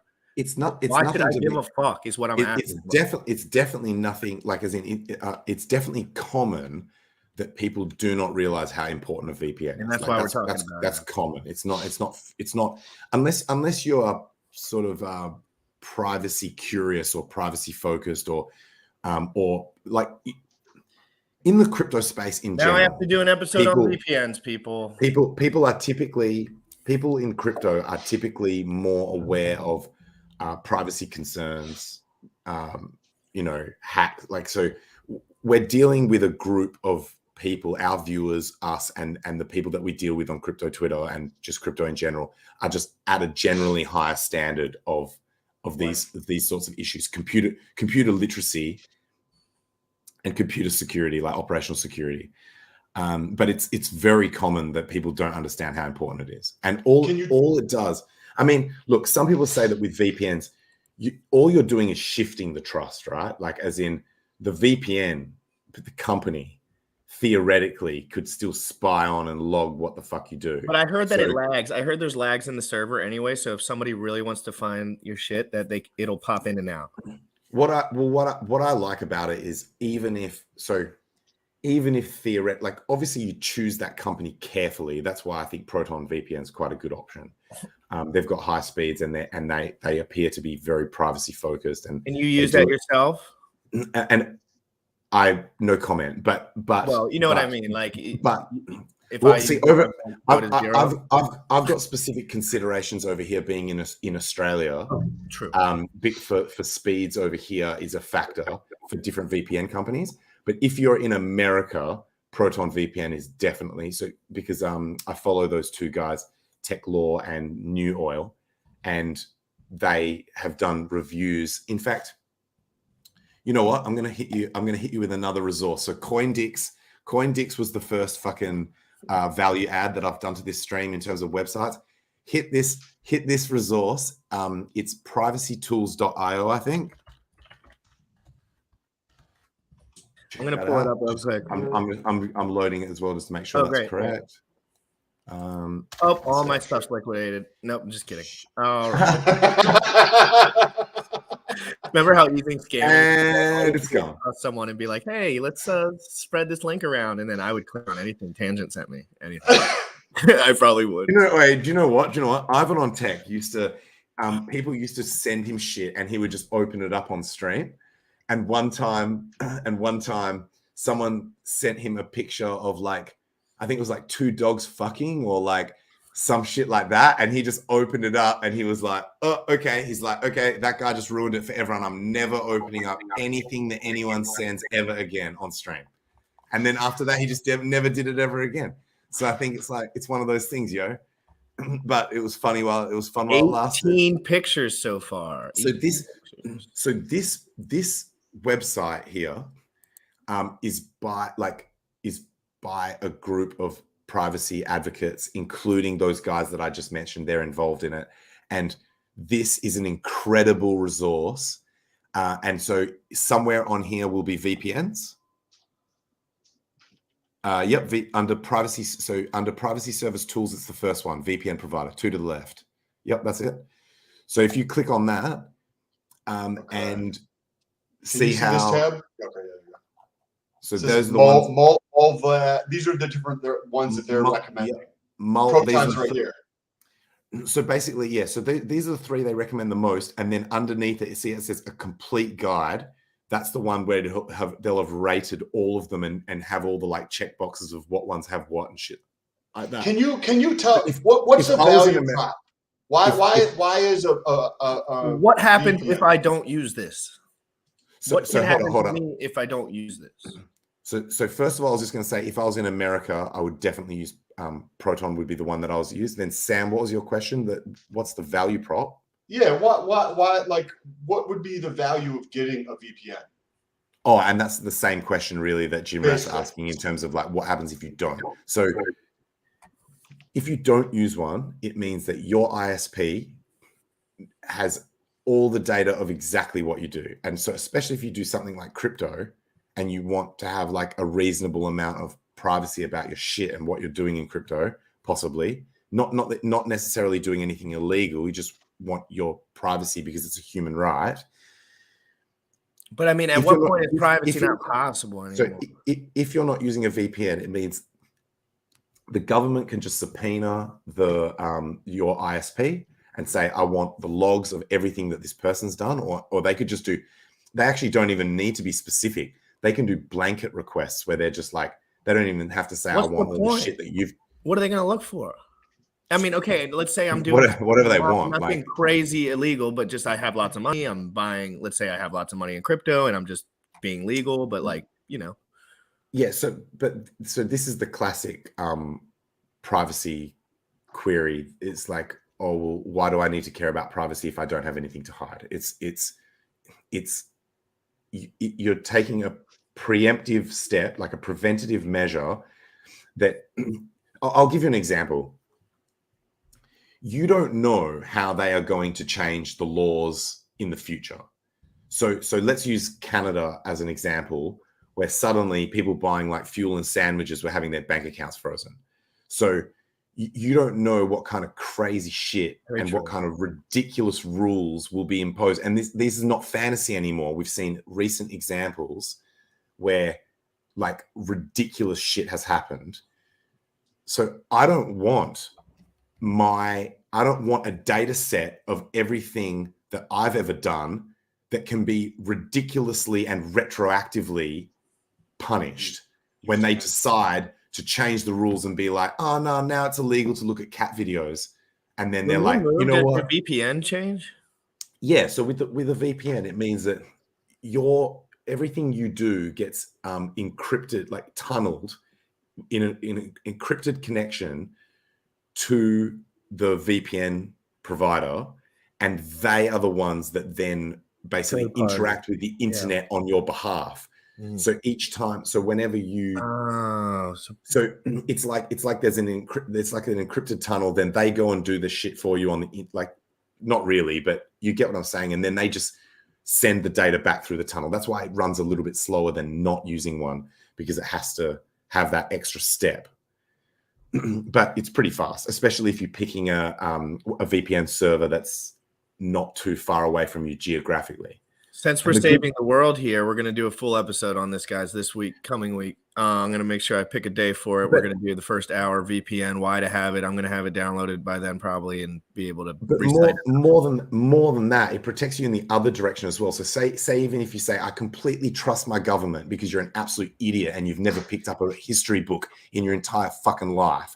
And you're like, I implicitly trust the government to have my best interest at heart. Because you've been asleep for the last 2 years. I am the dumbest fuck you've ever met.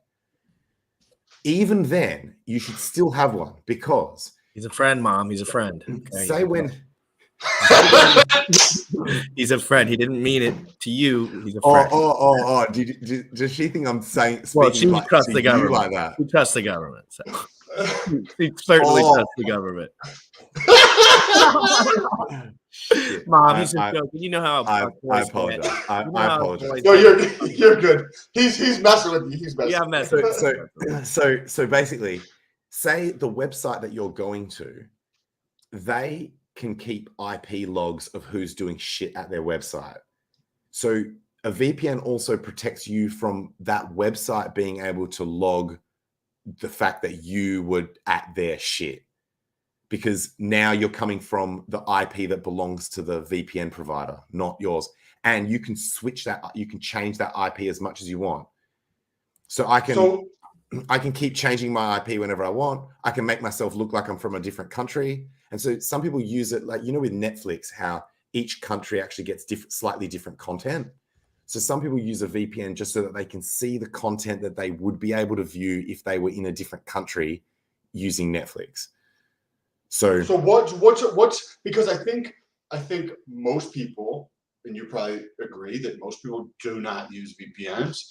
So when you talk about, say, the thing with Netflix, right? That I don't have Netflix, right? I don't watch, I even own a television, right? But when you mention things like that, I think that is the things that it's easier for people to grasp from a value standpoint, because you look at the last 2 years, there's a lot of stupid like there's a lot of people who kind of like, you know, do whatever the government tells them to do kind of thing.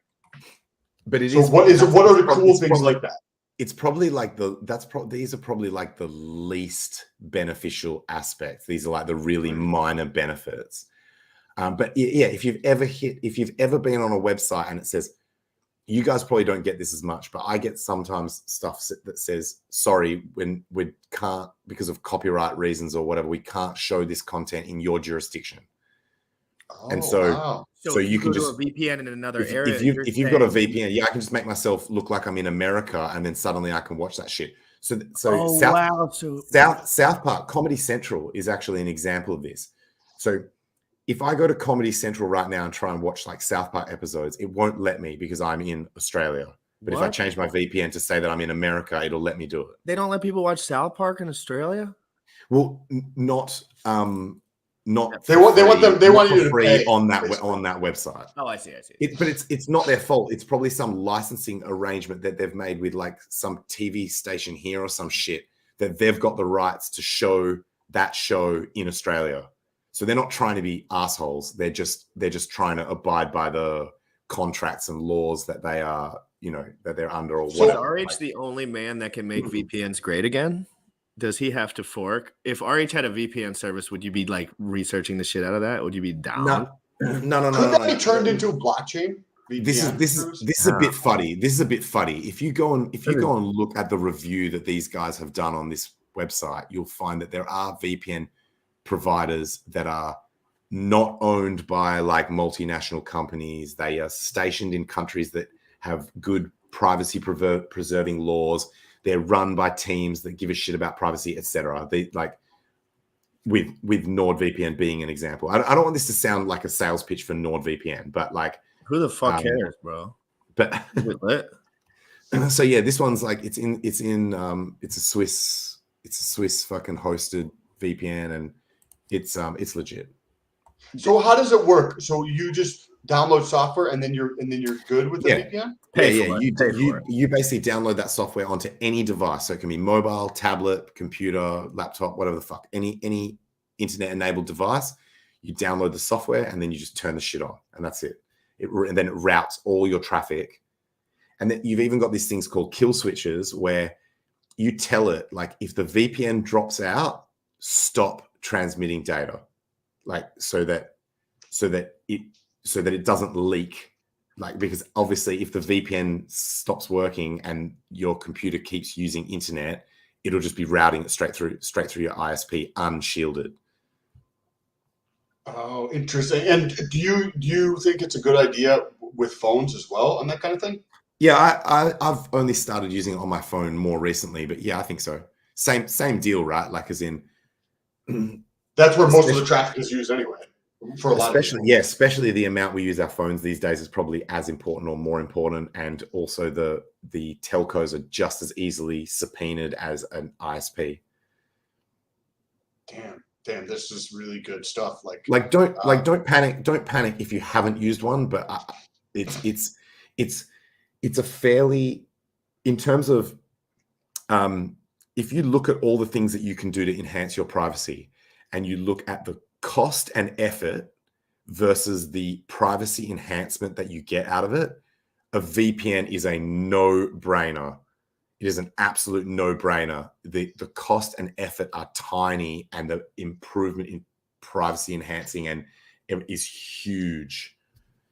Is there one, because you know how you mentioned like they could technically, I think maybe you mentioned, maybe I heard somewhere else, they have your information. They could technically sell that if they wanted to, right? But is there a like VPN that doesn't take any type of KYC that just allows you to pay with crypto? I wonder. Yeah. So yes. So Nord absolutely allows anonymous sign up, payment through crypto, and all that sort of stuff, so that there's no so they don't have a direct link to who you are, but you've got to remember they still know your real IP address. So if they wanted to fuck you, they could, but except for the fact that I think with Nord and several others, they claim to not keep any logs. So there's no logs, and then they have audits to prove that they don't keep logs and shit like that. So you are extending. So my opinion on this, for me personally, is you are extending a small amount of trust to them. However, if you're already not doing anything illegal, which is the category that I'm in, if it turns out that it is some kind of like honeypot run by the American government or something like that, it's like, it's not really that much worse. Plus, you're starting to just add in a degree of like, and I don't think that's the case, by the way. I think that most of these VPNs that are recommended by these guys are legit. But also that you're exercising sort of jurisdictional arbitrage, where now the place that that someone would have to go to and compel to give your data is no longer in the country, whereas your ISP and your telco are in the same country, so it's very easy for your government to just subpoena the shit out of them. Whereas once you put it into a different country, it makes it a little bit harder. You know what I mean? So this is super interesting because I've thought about doing this kind of thing that I'm about to mention with, like, say, the dark web, and not that I know how to do it yet or anything, but it couldn't be that difficult to figure out. When you think about information, like, that's the gold piece, right? So when you're on the dark web, VPNs basically become irrelevant because you're using Tor, which is more hardcore. So if you're using the Tor network, then that is like fully encrypted, multi-hop, like onion protocol. Like it's like layers of encryption that it's you can use a VPN and Tor at the same time. I can't remember. I think in the early days it wasn't recommended to do both, but now I think you can. But you can't get on the dark web without using Tor. So you're forced to use the highest, most hardcore what's it called? Like an anonymizing security, privacy, traffic anonymizing standards when you're on the dark web. I've been listening to everything you're saying, and by the way, it's amazing. And literally, you guys are saying some stuff that needs to be said on the internet. I'm going to make you stop talking for 2 minutes. Yeah, we can get back to crypto. Nope, I don't care what we get back to. I just want to read the comments. This is extremely valuable. This is about as alpha as it gets. For anyone watching who is interested in this, there's a channel on YouTube. It's so underrated. It's called Tech Law. And so I think it's like TECHLORE. And that guy, so everything I'm saying right now, even though most of it, this shit I did already know, most of the stuff I've learned recently about privacy, I've learned from that guy's channel. He is legendary, and explains everything really well. So, and tries to do it in a way that will appeal to people who are not like tech geek, security obsessed, privacy obsessed. Like you were saying, Sam. He tries to give the case of why regular people should care about it and what the benefits are for regular people who are not like Edward Snowden and shit. So, Tangent, you need to be streaming more often. Here's the guys. I think that's all I ever say to Tangent is just like, I'm like, you should stream more often and I think it should be less about like there's more about this shit that you know, dude. You know so much more than you realize. People would die for this information. Literally me. I can already speak for everyone because I'm sitting here like, holy shit, if I knew all this dude knew about VPNs, I'd be way better off. But I think the more efficient way for me to do it is just to point people in the direction of the people who are like dedicated on that shit. Like this tech law guy. Yeah, as a general practice, you can do that. But like, I would have never found that dude unless you told me.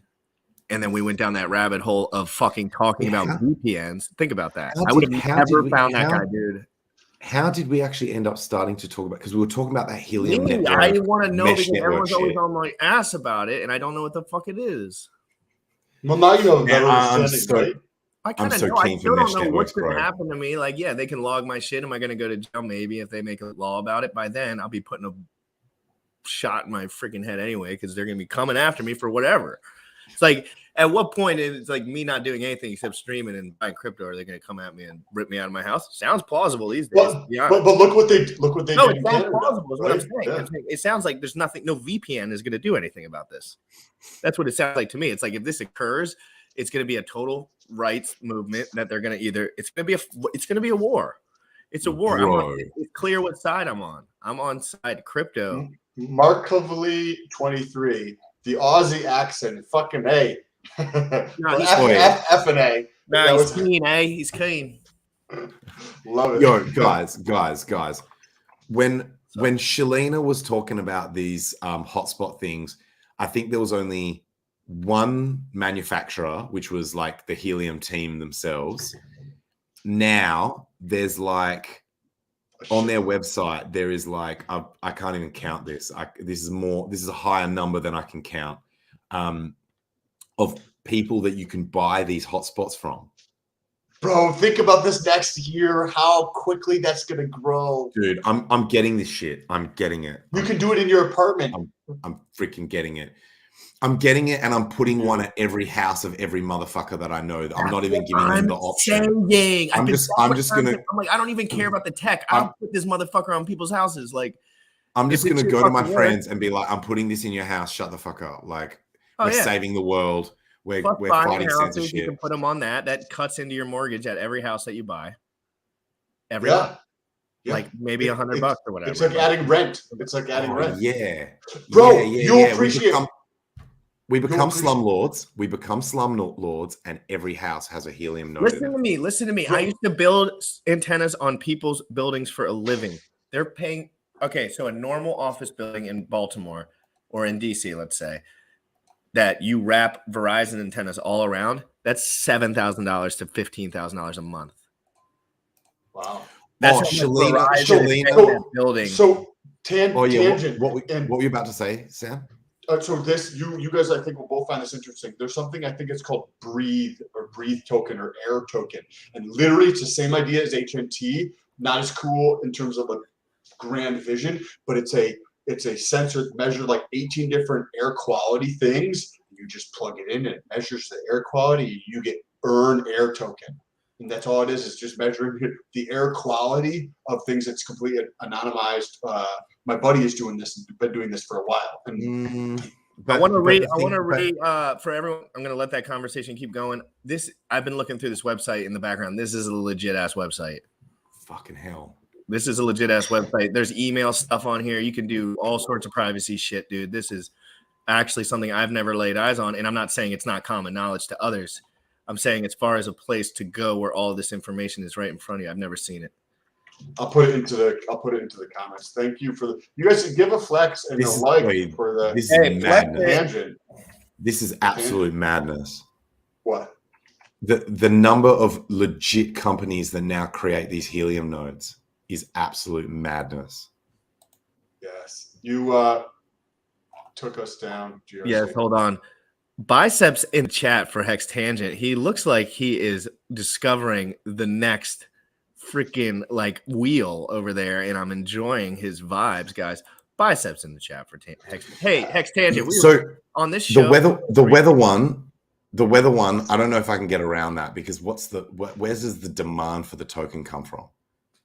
It's I don't know enough about it. I talked to my one buddy who did it and he does it and he earns I think like $10 a month, and it was a very trivial amount to purchase it. But I don't know enough about the project to be able to answer that. Shield Masters just sent me. Let's see how. Nice. Nice. 6 out. Hell yeah. So see how with the Helium one, right? They're dishing the tokens out to people that are running the nodes, but then there's also demand when people want to use data. But with the weather shit, no one's paying for weather. No one's paying for weather data because you can get that shit for free. And no one's trying to censor weather data. So no, I agree. It's definitely not the grandiose vision of HNT. I am 100% more bullish on HNT than I am on air. But when you think about just doing something for creating additional, cash per month it's again using 5 watts or less of power. So the amount that you spend per month is like 50 cents or 75 cents, and you're earning, $10 a month or something like that. It's like, okay, it's just so trivial to do, but again, not this cool, awesome, like let's disrupt global ISPs. Let's get rid of these Comcast or all these, giant corporations. Think about this. Think about We have ISPs, right? Imagine when you have to call to get your internet fixed. I've had to do this many times we've talked about it on the show over the last month when my internet goes down. Internet service providing customer service sucks balls. Very, very, very every well. customer service. No, It's horrible. don't say just Verizon. Don't say everything. Car insurance. Every everything. customer. Find me good customer service. Find it and put it in the chat. Tell me where it exists. Tell me where good customer service where I can call a company. Hey, I know. The Hex community, they have very good customer service. I was Holy with that. shit, they do. Hex customer service, baby. Holy shit, they do. We all Right? For free as well. Real quick. I'm gonna switch the subject just for 1 second.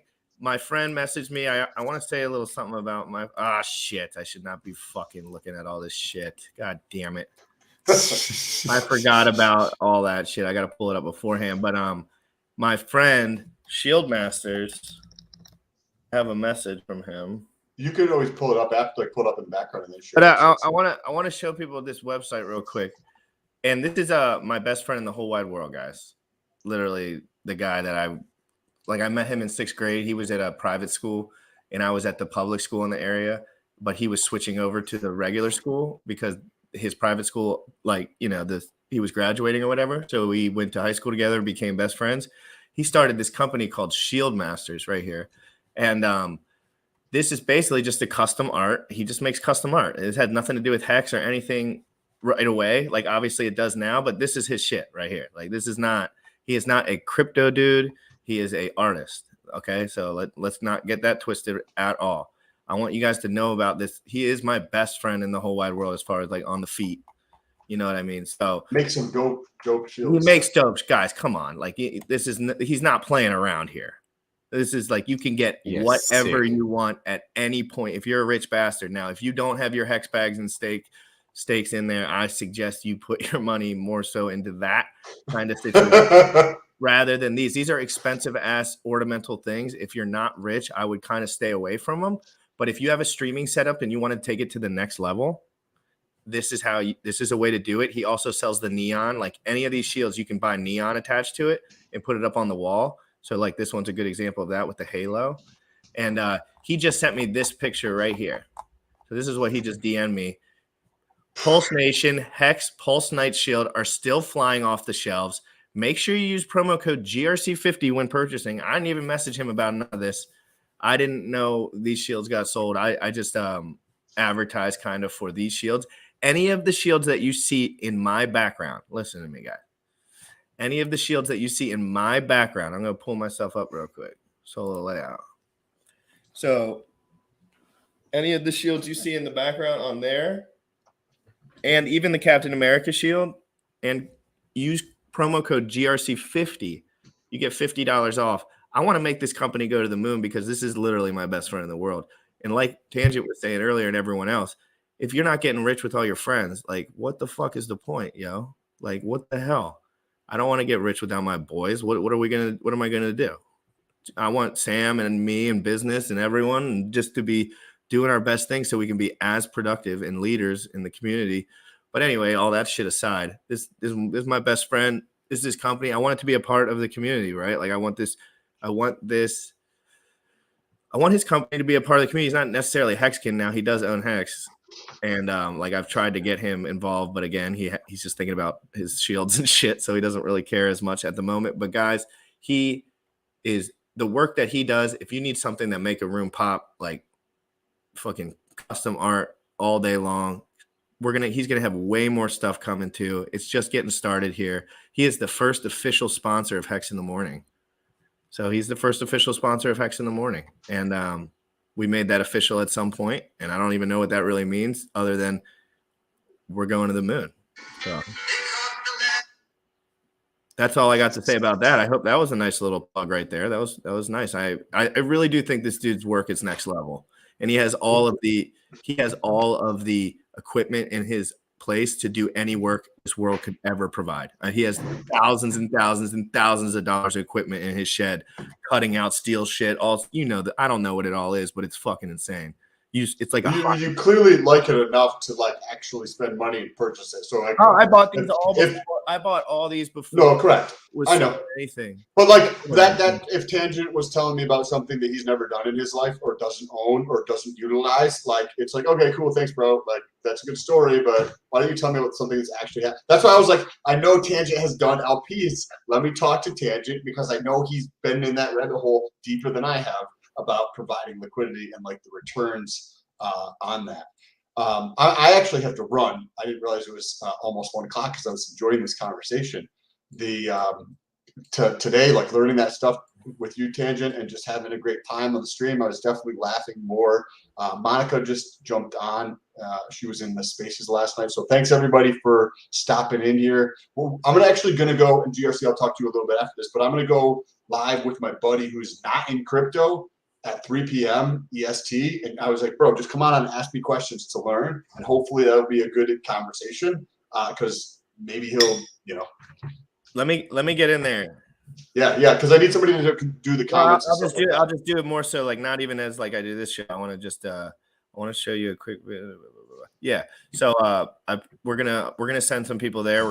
We'll make a couple. I suggest you post it now. Make your thumbnail. Post it to Twitter now, and I'll retweet it. That's the best way to do it if you want people to watch.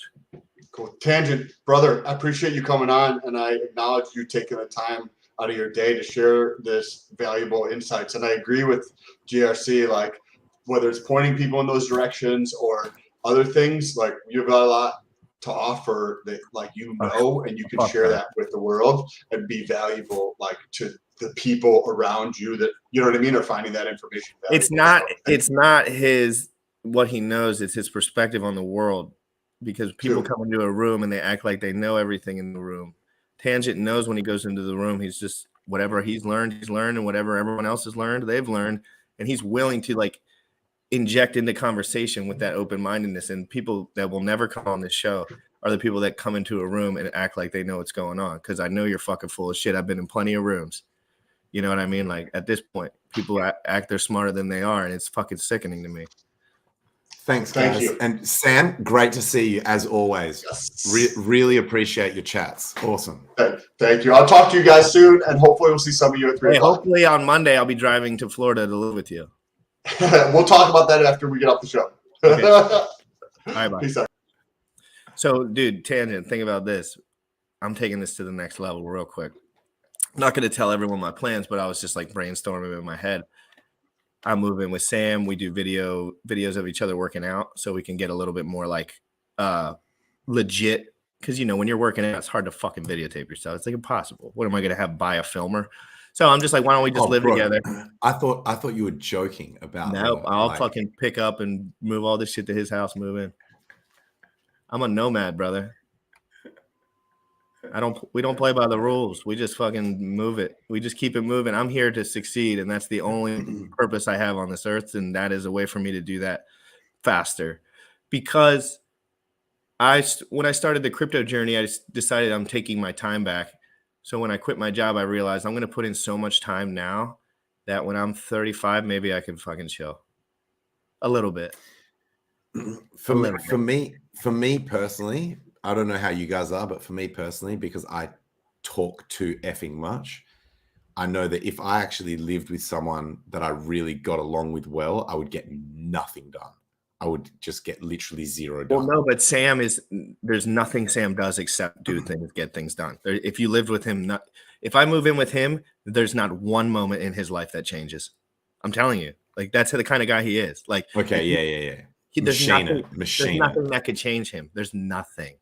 I've been talking to this dude every day for 6 years. He's doing the fucking not the same things business wise, but just he's like, I wake up this time, I do this. Yeah. Not the same thing in terms of repetition and not growing, but in terms of like the drive and the habit and the habit forming. If you expect him somewhere, he's there. If he says he's going somewhere, it's not. You know, I'm trying to find more people that say what they mean and mean what they say. You know, and I can trust them because I'm losing trust in everyone. Tangent at rapid speeds. Because before I found crypto, I trusted other humans. And now you know. don't trust anyone. Don't trust. Verify. I don't need to verify shit. Everyone's scamming me. No. Yeah, I'm just saying that I could tell if someone's legit right away. I just talk to them, and if they're not pushing their shit and they're being open-minded, it's every time. The second someone comes in the room, starts pushing their shit, closed-minded, I'm the smartest dude in the room, blah, blah, blah. I'm like, yeah, you're the biggest fucking retard I've ever met. That's about it. Because the open-mindedness is the thing that I think when people are online, they want to present themselves in a way that they might not be in real life, you know? And I know that's obvious, but at the same time, it's not obvious. In the Hex community, people pretend like it's like, I just want everyone to be as productive as possible. And I want the people that are just being not as authentic to realize if you have enough to offer. Like maybe Hex Tangent in the back of his head's like, I don't have all this creative stuff to offer. And we're like, dude, you have so much shit to offer. Like people don't realize sometimes because of their own self-talk how much they actually have to offer. It's insane. Yeah. Because people you wake up in the morning like everyone else. Yeah, people assume the shit that they know is just like common knowledge, and that But when you go down the bodybuilding rabbit hole, you realize that, well, that was the one that I went down. I realized no one knows anything. I was like, oh my God, they've been telling everyone this thing, and it ends up being the other thing, and like, what the fuck? And then I realized that's how it is for everything. That's why when Sam brought up the customer service, I'm like, there is no good customer service. Where does it exist anymore, Tanny? Can you find any in your area? I don't know. Maybe. Are there companies, big insurance companies down there that you can call, get a hold of someone, and get your shit dealt with in 10 minutes? I think I mentioned to you before, man, that's the one thing that I actually think the Australian government does incredibly well. We've got such hardcore consumer protection shit and like ombudsmans for each industry that if people fuck around, they get their ass handed to them. So like over here, it's almost the opposite. You'd be hard pressed to find an insurance company where they would dick you around on a claim, because you would just go straight to the ombudsman for like insurance or whatever industry that falls under, and they'd get their ass handed to them. Like the consumer protection here is insanely high. They really do protect the little guy, like massively. It's in here. It's the opposite. I've had talks with my lawyer about starting a separate business where all I do is have a team of lawyers where we handle traffic accidents, because you have to third party it right away in the United States. Nobody will help you. The insurance companies will actually. So I want people to realize, and I might actually start this business at some point. Like I want people to have a place where they can call when they have a traffic accident, and the person will immediately start covering the insurance for them instead of them having to deal with it.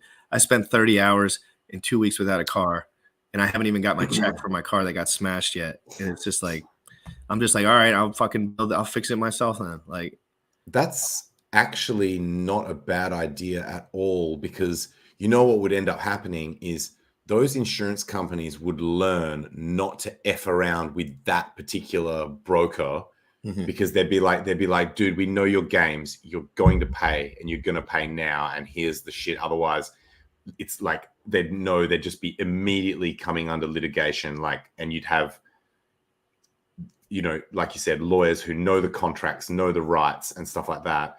So then there would be less games being played because they know that they wouldn't get away with it. And then obviously there'd be a small fee or whatever for the person who is using that service, but it's a win-win generally. Yeah, I think that's legit. I mean, in an ideal world, you wouldn't need it. Like in an ideal world, they'd just do the right fucking thing and give you the service that you fucking paid for. $350 a month I pay for insurance for my car. US dollars a month, and I got a month. Yes. And my car, that's most of I'm not paying it right now because I don't have a car or insurance. So the last 2 months or month I haven't paid it. But I've also has DUIs like crazies, like drinking and driving. Oh, I was gonna say, do you know how much it cost me?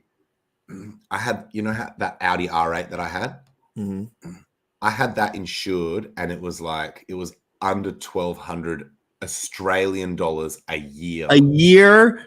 I would expect that to be $1,200 a month. A year, bro. a Dude, year I would under. rock I think it was that like with 11. I think it was like 11 something, Never 1160 or crashed the whip? 1180. And Australian, dude, remember Australian dollars are like I'll convert that into America roughly. Yeah, they smoke you down there. All my friends visit there for university, like over. It's like 850 bucks a year No wonder you guys. There's like to there's like a little. insure a supercar. No, I know, I know. I'm literally insuring a Camry, 2019. That Like the blows most my affordable car. I that you cannot could- believe they make it that expensive. Well, no, I was in legal trouble my whole life. And also, Next year rates go up. the thing I try to explain to my friends as well, because they were like, "What the shit?" Because admittedly, my insurance for other cars that I've got is not that much less expensive. So, like my BMW M3 is like, you know, it's actually quite similar. I think that's like it's definitely around a grand or over a grand or something like that. So, it was hardly any less expensive for a car that's a lot less valuable. And I think the thing they're factoring in is regardless of what car you drive, you can drive into a Ferrari or into someone's house or like, so they have to factor in that the cost to them when you have a car accident, it doesn't matter how inexpensive your car is if the car that you hit is highly expensive. So do you get what I'm saying? I'm so poor that I don't even care. It's like, it's just when I say poor, it's kind of just like, you know, that's just not a part of my life that I've really looked into it all yet because I've never had anything but like the most basic car. But now that I realize, because I was asleep when I got my car totaled, like I was asleep, some dude like literally ran into my driveway and ran over my car.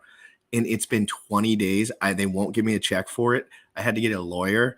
I've fucking fought tooth and nail, and I hadn't even like. Wait, has it only been 20 days? Roughly. I don't know. Holy it must be longer than that. It seems to me like I don't drive anymore. I have a car in the driveway now. Like my lawyer fucking smoked them. Now they're giving me 28 G's. They were gonna give me 19 G's, dude. I got a lawyer that gave me 28 G's. That's why I'm starting this company, bro. Like they're trying to rip off everyone in the United States, dude. Every single day. And what they do is they make the customer service so bad that you give up, dude. You give the fuck up. You're like, I don't care about the $5,000 anymore. Literally, you would do it. You'd be like 10 grand, whatever and you had nothing to do with so it. So like tactics, like specifically. Oh my God. It's like they just want you to suffer, dude. They're just like, call back, leave a message, send this via mail, send this via that, send this. And you're just like, no, like what? You're like, I can't anymore. And now I got the lawyer, and now I'm like, I'm gonna start a business where this is going on because fuck this shit. All the lawyers go to school for 12 years, and Jim Rat comes in and makes all the money. Who would have thought? Dude, with ideas this good, first Google it to make sure that no one's already doing it. Well, even if they were, I could do it private. But you could still do it like locally or whatever, like in a different area. And then the other thing is, like do it. This is how great business ideas start: is identifying something that's fucked and fixing it. Yeah, like and a nobody problem, wants to like a admit problem, that like a problem, a problem that a lot of people have, that a lot of people are suffering through, but no one is fixing. Well, it's mainly with Geico and like a few of the major reputable companies. Like, yeah, you can get better insurance, I'm sure. But again, guys like me, they're like, Geico, you're like, okay. Like when you're 21, you know, you're just like, whatever, right? Like you don't know about scamming in car insurance. And that's the thing. 35 years ago, they weren't scamming people on car insurance. They weren't. they just weren't. And then it just gets oversaturated. No customer service. Coronavirus happens, and now they can make any excuse in the book to not answer the phone, and to the point where you got to get a lawyer, talk to him every single day. But yeah, no, I think that's a good business to start. Again, it doesn't matter how much money you have or anything like that. Everyone you just gotta work and take action. Like I could start that business at any point. It's just like, when do I want to put the time into it? You'd be helping people as well. Like imagine the amount of time and stress you'd be saving people by providing a service like that. Exactly. Do you know what I mean? You're actually legitimately. I mean, like I said, it would be better if a business like that wasn't required at all. But we live in a world where sometimes the shit is not. It's not as ethical as it should be. Yo, dude, just to bring it back to this thing again. I know I keep going on about this, but yeah, I think we need to find someone who has done a review of all these different freaking hotspot nodes, because there's just I'm looking. There's too many of them. I'll get someone on ASAP. I mean, I'm talking like Monday's probably going to be the full on node day, because I'll find the smartest motherfucker in this community with this shit, and he'll come on. The smartest one. Yeah. Wait. You mean of their community? Of any community. There's people in our community that do this shit all day long. With HNT? Yes. Oh, sick. Yeah. No, I know people. There was somebody on FN Hangout last night that was like, some girl came on. She was 65-year-old black woman. And she's like, yeah, I've been freaking mining this shit all. I was like, Jesus Christ. She was a programmer, and she just knew everything, and she jumped into the FN Hangout, and she was just talking about it yesterday. That's how it got my mind spinning on it again. I'm so impressed that in the time from, I don't know why I didn't really take it seriously when Belina was doing it. I was like, oh, is this thing going to really take off? You had RA projects that it seemed to me that because crypto adoption rates are so low, I was like, if they're trying to push these nodes to be effectively run by, it's going to be a subset of people who are in crypto, which is already a tiny subset of the population, and then expect to have decent coverage, I was like, this is either going to take forever or not work at all. And I thought certainly not in my country, where at the time there was zero. My city had, when I looked at the map, there were none. There were literally zero. And I was like, there's no point in me running a node, because I think the way it works is there has to be at least one other one for you guys to be able to communicate so that you get paid.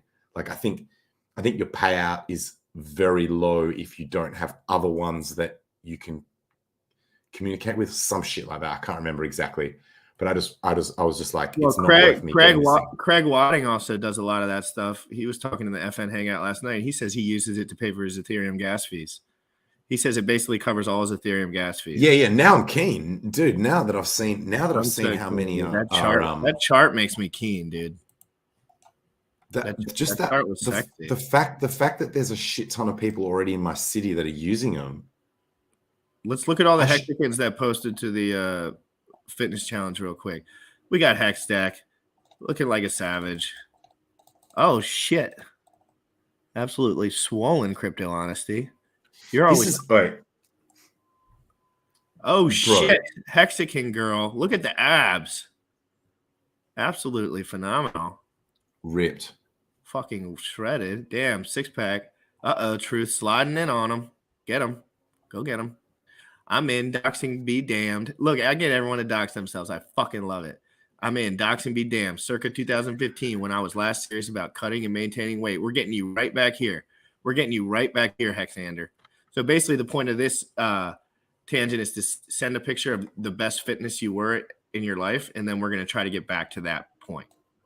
We're not like blowing through any all-time highs, but we're going to try to get Hexicans back to like where they were when they felt most comfortable. Oh, okay. I see what you're saying. So like this guy, like for example, like I would say this guy said he feels and looks good in this picture, and this is probably where he would like to get back to. So we're going to work on that, and we're going to get everyone in the Telegram shredded. I'm calling not natty, but let me know if that's natty. Are you gonna boot people who are too ripped, like, and be like, sorry, wait, because this is we're getting back to baseline. Yeah, sorry. I keep forgetting. These are not photos of where they're at now, because some of these photos, I'm assuming that's where they're at now, and I'm like, they don't need gym advice. They're fucking ripped. Like, no, like so I think Wendy's. This is Wendy's, and he this is probably what he looked like at his peak. He looks great, vascular, lean. He wants to get back here. Get ready for Motley Investor. That's right. Crypto Vince. you know. Whoa, par excellence, absolute unit. Looking good, brother. We're friends in real life. Oh no shit! No shit. Are you kidding me? We went to uni together. No shit! That's a sick Pulse t-shirt he's got on there. You're fucking ripped too, dude. You look I didn't know him when he was that huge actually, because we were friends in uni, and then Dude. I didn't. Oh, you then mean there you was knew him back then? So yeah, so we were friends in uni, and he was. I don't remember him being that huge, and then obviously he must have got huge post uni, but then I've only caught up with him recently because of Hex. Oh, this is the dude that's a really cool story, and I love that. I mean, that shows how powerful, like, the fact that you went to uni and then it's just everywhere now at this point. This is Tyler. He said he went homeless earlier to pursue his dream of, I think he's an actor in Hollywood, and supposedly he's fucking crushing it. And this is him fucking doing skate shit, dude. You seem cool as shit. Jawa, protect. I like that. Nice shit, dude. Good shit, guys. Oh, fuck. Clint Rock, absolute unit. What's going on here? Unit. Oh, shit. Is that Motley's back? Holy S, Motley. You're a fucking giant. Is that natural, Motley? Crazy. Fucking ripped. This was in 2000. Need to get back. Let's get fucking back right now. No issues here, brother. Let's get right back. That's easy money. Here's Hex Siren. Baby Siren. She is an absolute warrior. This girl, she fucking takes care of her kid. She works. She goes to the gym every single fucking day, writes down her workouts, takes pictures of her meals. She is the ideal person to go by as far as someone who took fitness to the next level, and she's going to keep going. Tony D, looking good, brother. The tan, the tats. You look like someone I would not want to run into in an alleyway. But that's always a good thing. It's always good to be a little scary. Thanks for all the pictures, guys. That was cool. That was just a little tweet that that's how you spread the love, guys. Simple as that. Hold on. Boom. It's difficult to find a decently looking female in the U.S. to match my homelessness. Oh, you said handsomeness. I thought you said homelessness. Lol. My bad, dude. No, it's not, dude. You don't need a certain chick. Dude, there's so many cute chicks, bro. How many cute chicks are there, Tangent? Like, if you were just like, okay, I'm just going to single up and just be like, you could find a cute chick, nothing out of crazy that you could probably have a great life with. You know what I mean? You know that. I feel that. Yeah, man. I've seen those Girls Gone Wild videos, man. Yeah. They all do that shit when they're 19. I'm joking. I've seen them. So, did you notice that on the Helium website where it's got the coverage map, it uses hexagons? Yes. That's hectic. No, it's super hectic. What is that website called again? Because I'll zoom into my area and kind of show you like what it looks like in my area. Because I've been on this website before. Explorer.helium.com.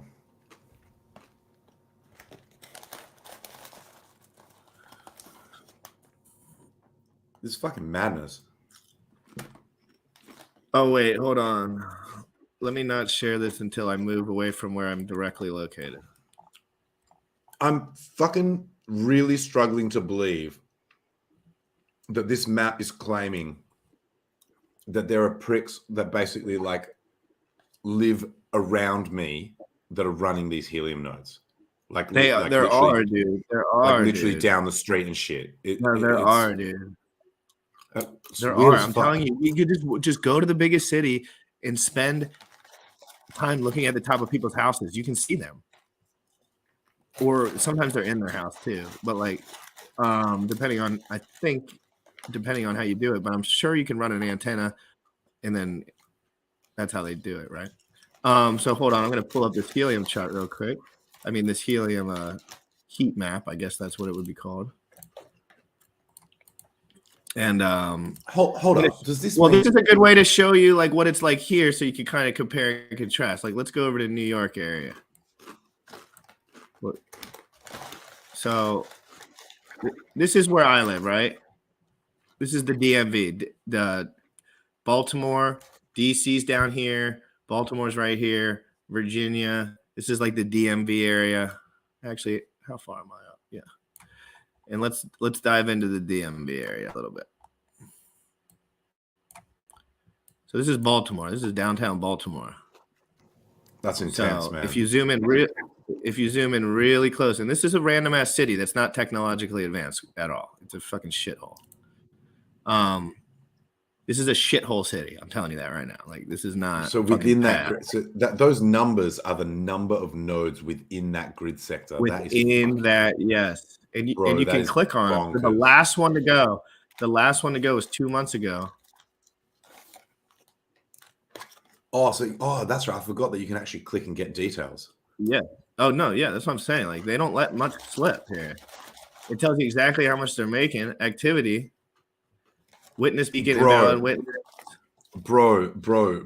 Governments are fucked. It's game over, man. It's game over. Dude, you can zoom in further and like, Jesus Christ, dude. Like, this is down to the fucking inch, bro. Like, this is almost my whole entire area completely covered. Like, this is DC. Yeah, dude. Let's go into DC. There's 17 here. And if there's more people in your area, like, you're going to want to be in an area more so like this, I heard. Like, this is more profitable than this. It's kind of what I heard, but it also depends on the density of some other stuff. It's pretty crazy shit, though. You know what this means, though? Do you know why I'm getting such a hard on for this shit, man? Because then decentralized internet. One of the things that's the most difficult thing over here in Australia is you cannot get a fucking SIM card without ID. Like, they do not let you like SIM cards, like, so a mobile phone, right? Yeah. If you want a mobile phone, like, you know how you guys have got burners? Or used to. I don't know whether you can still do that shit anymore, but you can basically have a phone that's not linked to your identity. It's all third party, but yeah. So over here, you can't do that. There's no such thing. You can get prepaid phones where you pay for the credit before you use it, and then it's like it's got credit on it, but you have to have your ID linked to that shit as well. So there is no such thing as being able to use a mobile phone. I'm like, perhaps if you like dark web sims or something like that, but like assuming that you want to keep your shit legal, you cannot use the mobile phone network without your identity being linked to that phone, right? Mm-hmm. However, in the modern era, no one gives a shit about phone calls and SMSs anymore, because you can do like VoIP calls, you can do messaging, and phone calls can basically be done over data. So if you can basically have a phone with no SIM card, Wi-Fi turned on, and a mesh network situation like this, where you just use HNT and like you just use helium and use data. $500 a month here. It means you could go anywhere in the city, assuming you've got coverage. You don't need a SIM card anymore. You just have you still have a device that is a phone or a tablet, but you just have the Wi-Fi turned on. Basically, like Wi-Fi, just decentralized and everywhere. It's like having Wi-Fi everywhere. It's like having Wi-Fi everywhere because. How does that happen, though?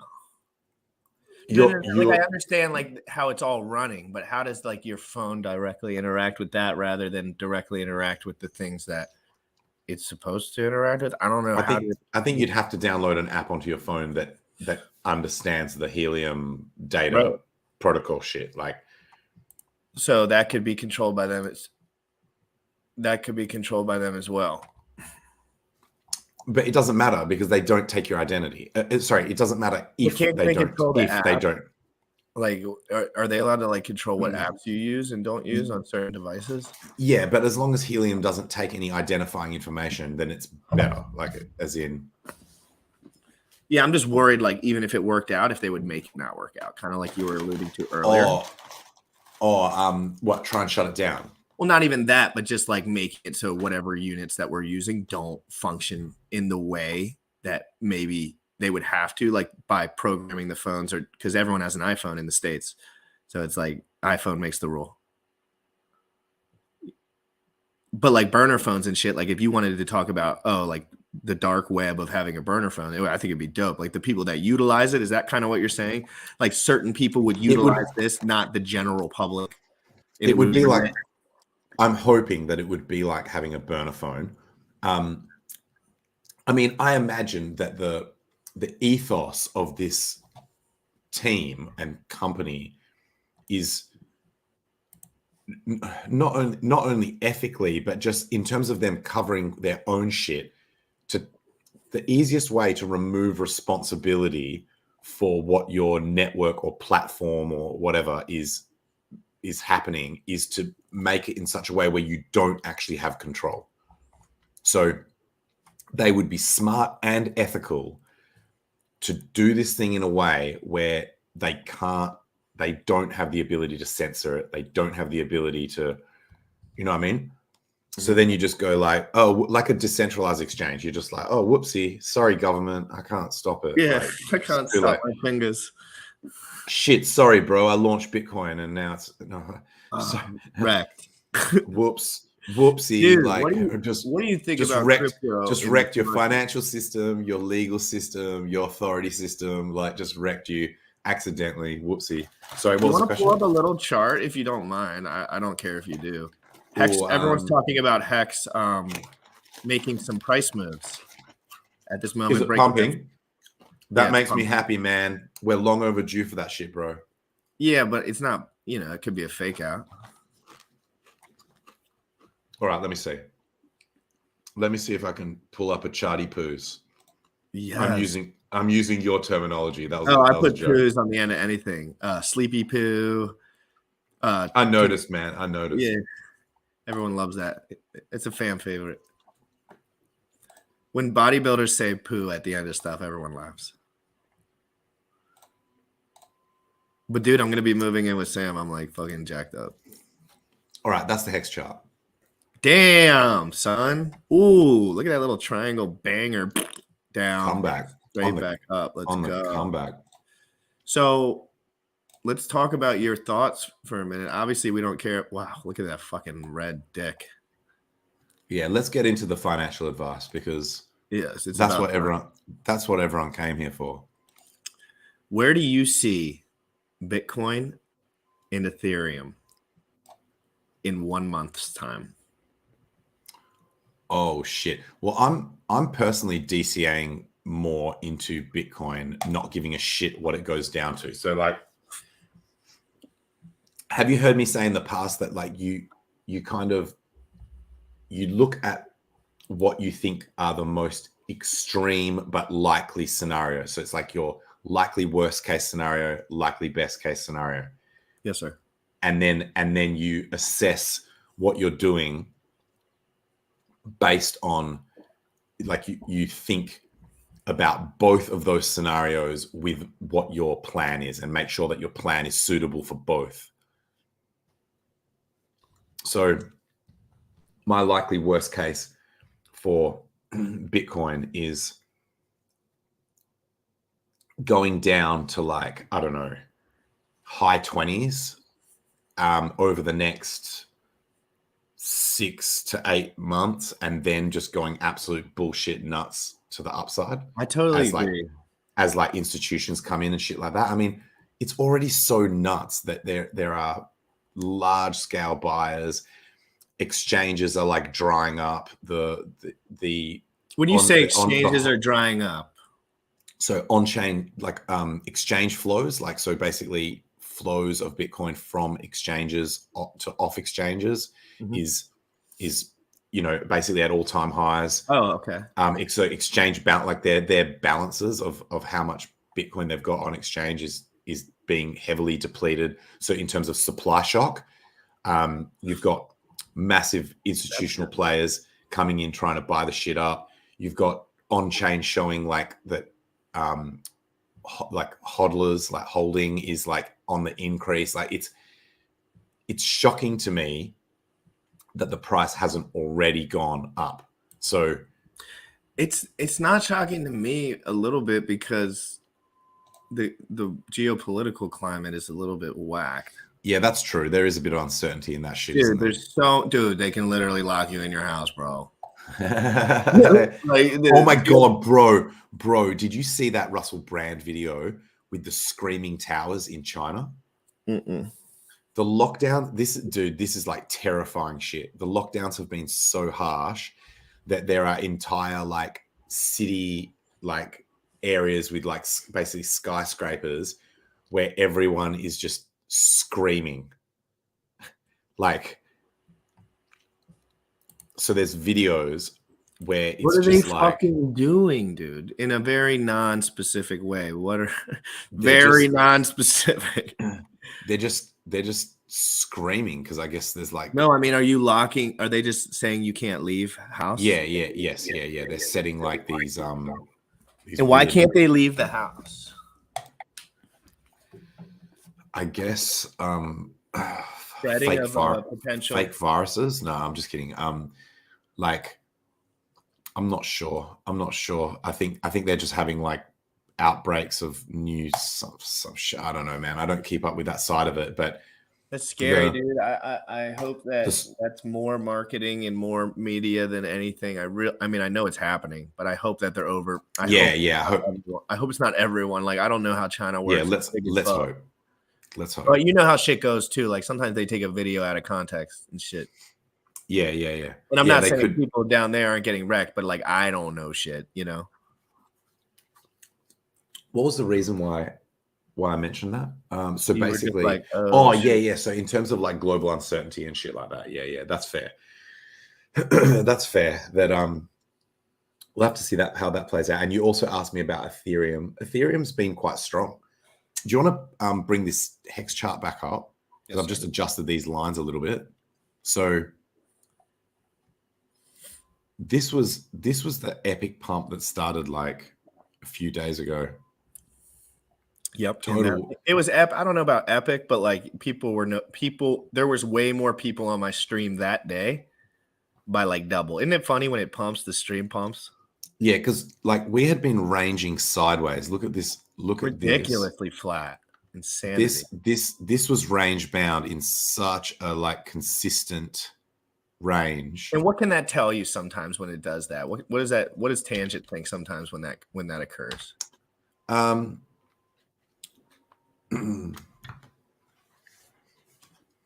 I mean, like people say it's accumulation, but I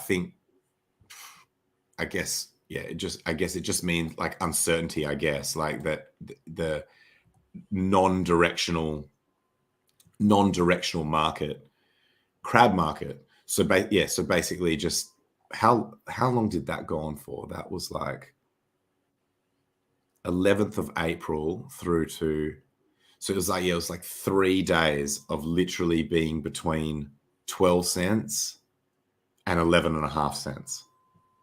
So it was like a half-cent range for 3 or 4 days. Hex hodl is inferring that Ethereum is not gaining market share. There is no flippening. Simple math says it's 50% down versus Bitcoin since 2018. I don't know enough about all that shit. Yeah, I made a bold claim where I said that I think a Richard Hart project will flip Bitcoin in market cap before Ethereum does. I agree.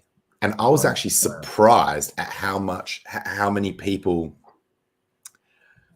disagreed. I thought that was pretty obvious. I think there's a public sentiment that Ethereum is way, way better than Bitcoin as far as the price action. But maybe if you look at the chart, it's not necessarily the truth from a really long-term perspective.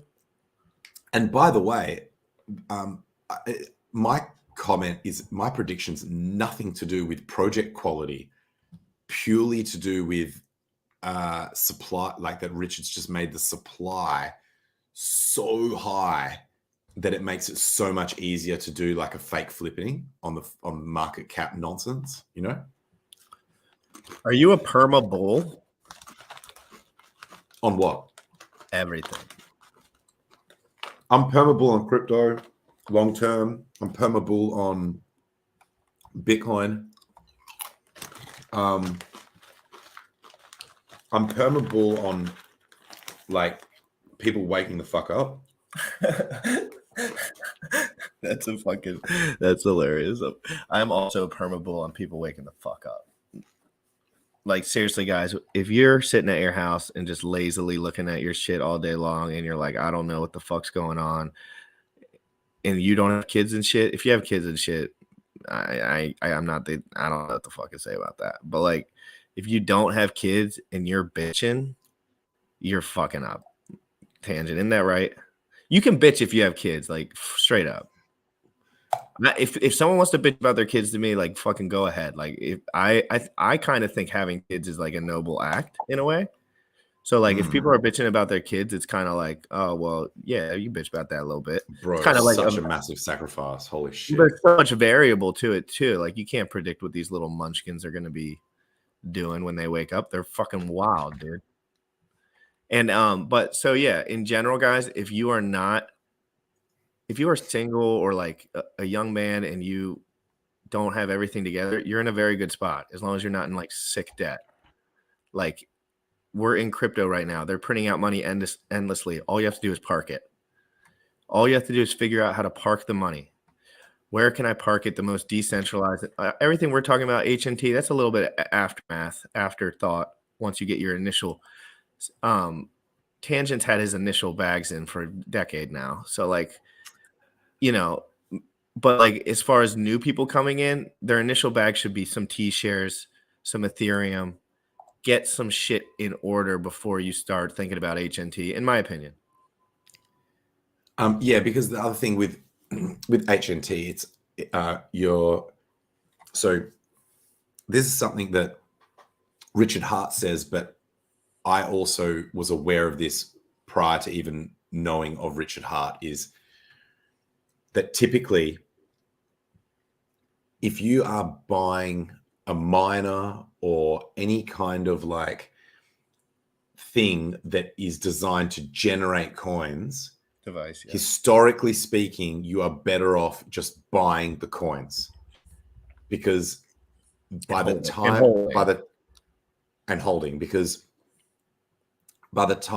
that you have actually, so say one of these HNT nodes costs like, I don't know, $1,000 or something. I'm pulling that out of my ass. I've got barely any of these websites had prices on them. By the time you've earned back $1,000 worth of HNT tokens, if the price has gone up, you would have actually made more money just buying $1,000 worth of HNT tokens and sitting on that. That would be more profitable than waiting to try and, but however, then at the tail end, once you've got the device, it prints forever. So it might, the economics might be slightly different with something like this than say something like a Bitcoin miner, which loses its rate of yield, like that it doesn't, because with a Bitcoin miner, as it gets older and new chips come out that are more powerful, you don't like your rate of Bitcoin acquisition goes down or whatever. I'm not sure how these HNT ones work. Well, I always tell Sam the same thing. I said, Sam, or even you let's say you have zero money and you're starting a business today, and I have zero money and I'm not starting a business. I'm going to go to the corner and ask for money, and I'm going to put it directly into crypto. I will outpace you because you have that first 6 months where you're wrecked and you're trying to figure shit out. And I'm like, wow, I just did 1,100% and I made $200 a day begging for dollars, or $50 a day begging for dollars. People don't realize they're wasting all their time. It has nothing to do with money. They're wasting all their time.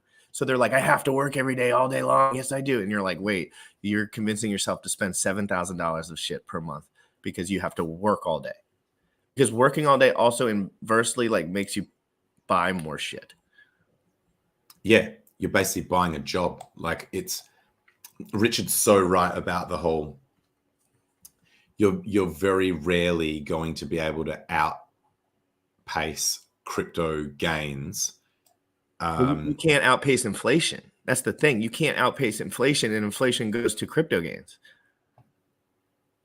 Like all of it goes to crypto gains and fucking Tesla stock and Twitter stock and fucking whatever everyone else is shilling in the NFT world. I wish all those NFT scams would stop so more of that money could flow in the right spaces, but whatever. Let's take a quick look at ETH. Yes, please. I think ETH has been $600 each for the miner.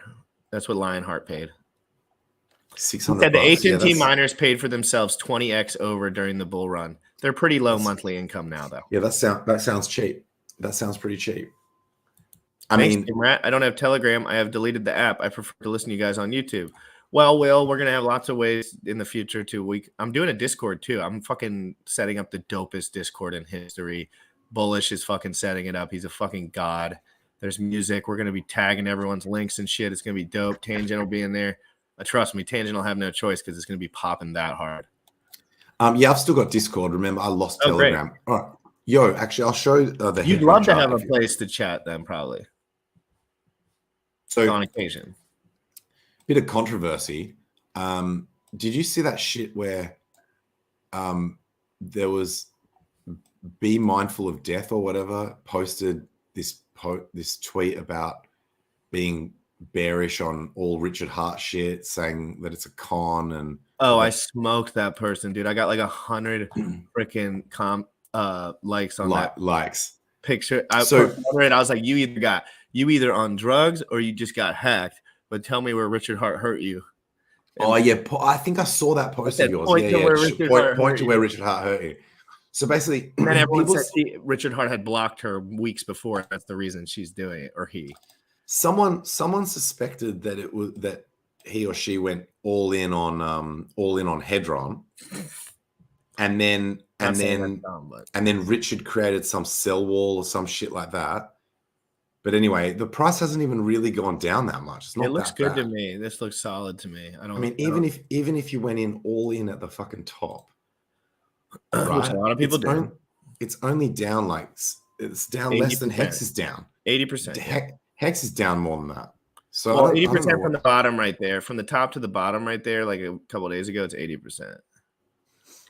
That's what said at least. So now, anyway, this level here that I was actually looking for when we broke out of the parabola, because I did the whole I was saying, Richard Hart says when fall out of the parabola, go 80%, roughly down to around here, and we actually broke down below that level, which is this old resistance / support, and now we're below this, so now that's resistance. So we're basically at the resistance level right now. So we'll see what happens. I'm not too stressed by that. But if this is the chart that caused all that nonsense, I was just surprised that she blocked me when my comments. I did not say anything rude. I wasn't like. My first response was like, "Are you tripping?" But that was a genuine question. I thought she might have been on psychedelics, and then after that, I was just making genuine. I even said like, yo, if you actually have got, if you believe that you've got things that you don't like about Hex, like if you've got actual genuine criticisms of Hex, DM me and I'll add them to my notes for when I debate Richard. Silence. No, so yeah, nobody will answer anything about that shit. I'm like, you can't. Dude, you're just realizing that no one knows shit. No one knows what to fucking tell you. Yeah, there's a couple people, but they don't want to fucking talk. But 90% of the people that chat all day on Twitter don't know shit about Bitcoin. But to be making no. I was asking her because she was shitting on she was claiming that. Everyone said that girl goes off by Richard. They said they go off that girl used to go, or a guy used to go off all the time. So it kind of made sense. At the bottom, they were like, that person is always doing this shit. Yeah, I did see that. So I mean, at the end of the day, like someone got butthurt and lots of shit came out, and that's about it. But we need to, I think, as a community, we need to make people understand more about crypto in general, instead of making people just like, because Richard is a very uh, polarizing figure. It's very easy just to listen to him and do nothing else. And yeah, you'll probably fucking win at life hardcore if you do that, which is dope. But at the same time, just because you learn something from Richard Hart doesn't mean you can preach shit all over the internet, because you don't know enough about the other stuff around it to really preach. You know what I mean? Like, it's not fair for you to say, yes, I made these gains on Hex, but I don't know one thing about Bitcoin, but let me tell you why Hex is amazing. It doesn't make any sense. And that's why I pretty much stopped onboarding altogether, because it's like, I'm just not there yet, right? Like, I don't want to be there. That's not my place yet. I mean, I'm doing this and onboarding and awareness and stuff and branding and all that, but I don't want to be telling people directly anymore. I got all my friends and family. Like, hey, this is going on because of this. Cause I'm like, Scott, maybe you don't know enough about the other stuff. And I just said my fucking name online, but whatever. I also thought it could have been the delay with Pulse Chain. Yeah. So some people are getting, well, they're just pointing to that because they're so butthurt, but everyone knows that. It seems like everyone knows that software is just a bitch that does software, and I don't do software, so I don't know if that's true. But I mean, from the people that do software that I've spoken to, they're like, yeah, this is normal as shit. What do you think about that? Do you know anything about software? I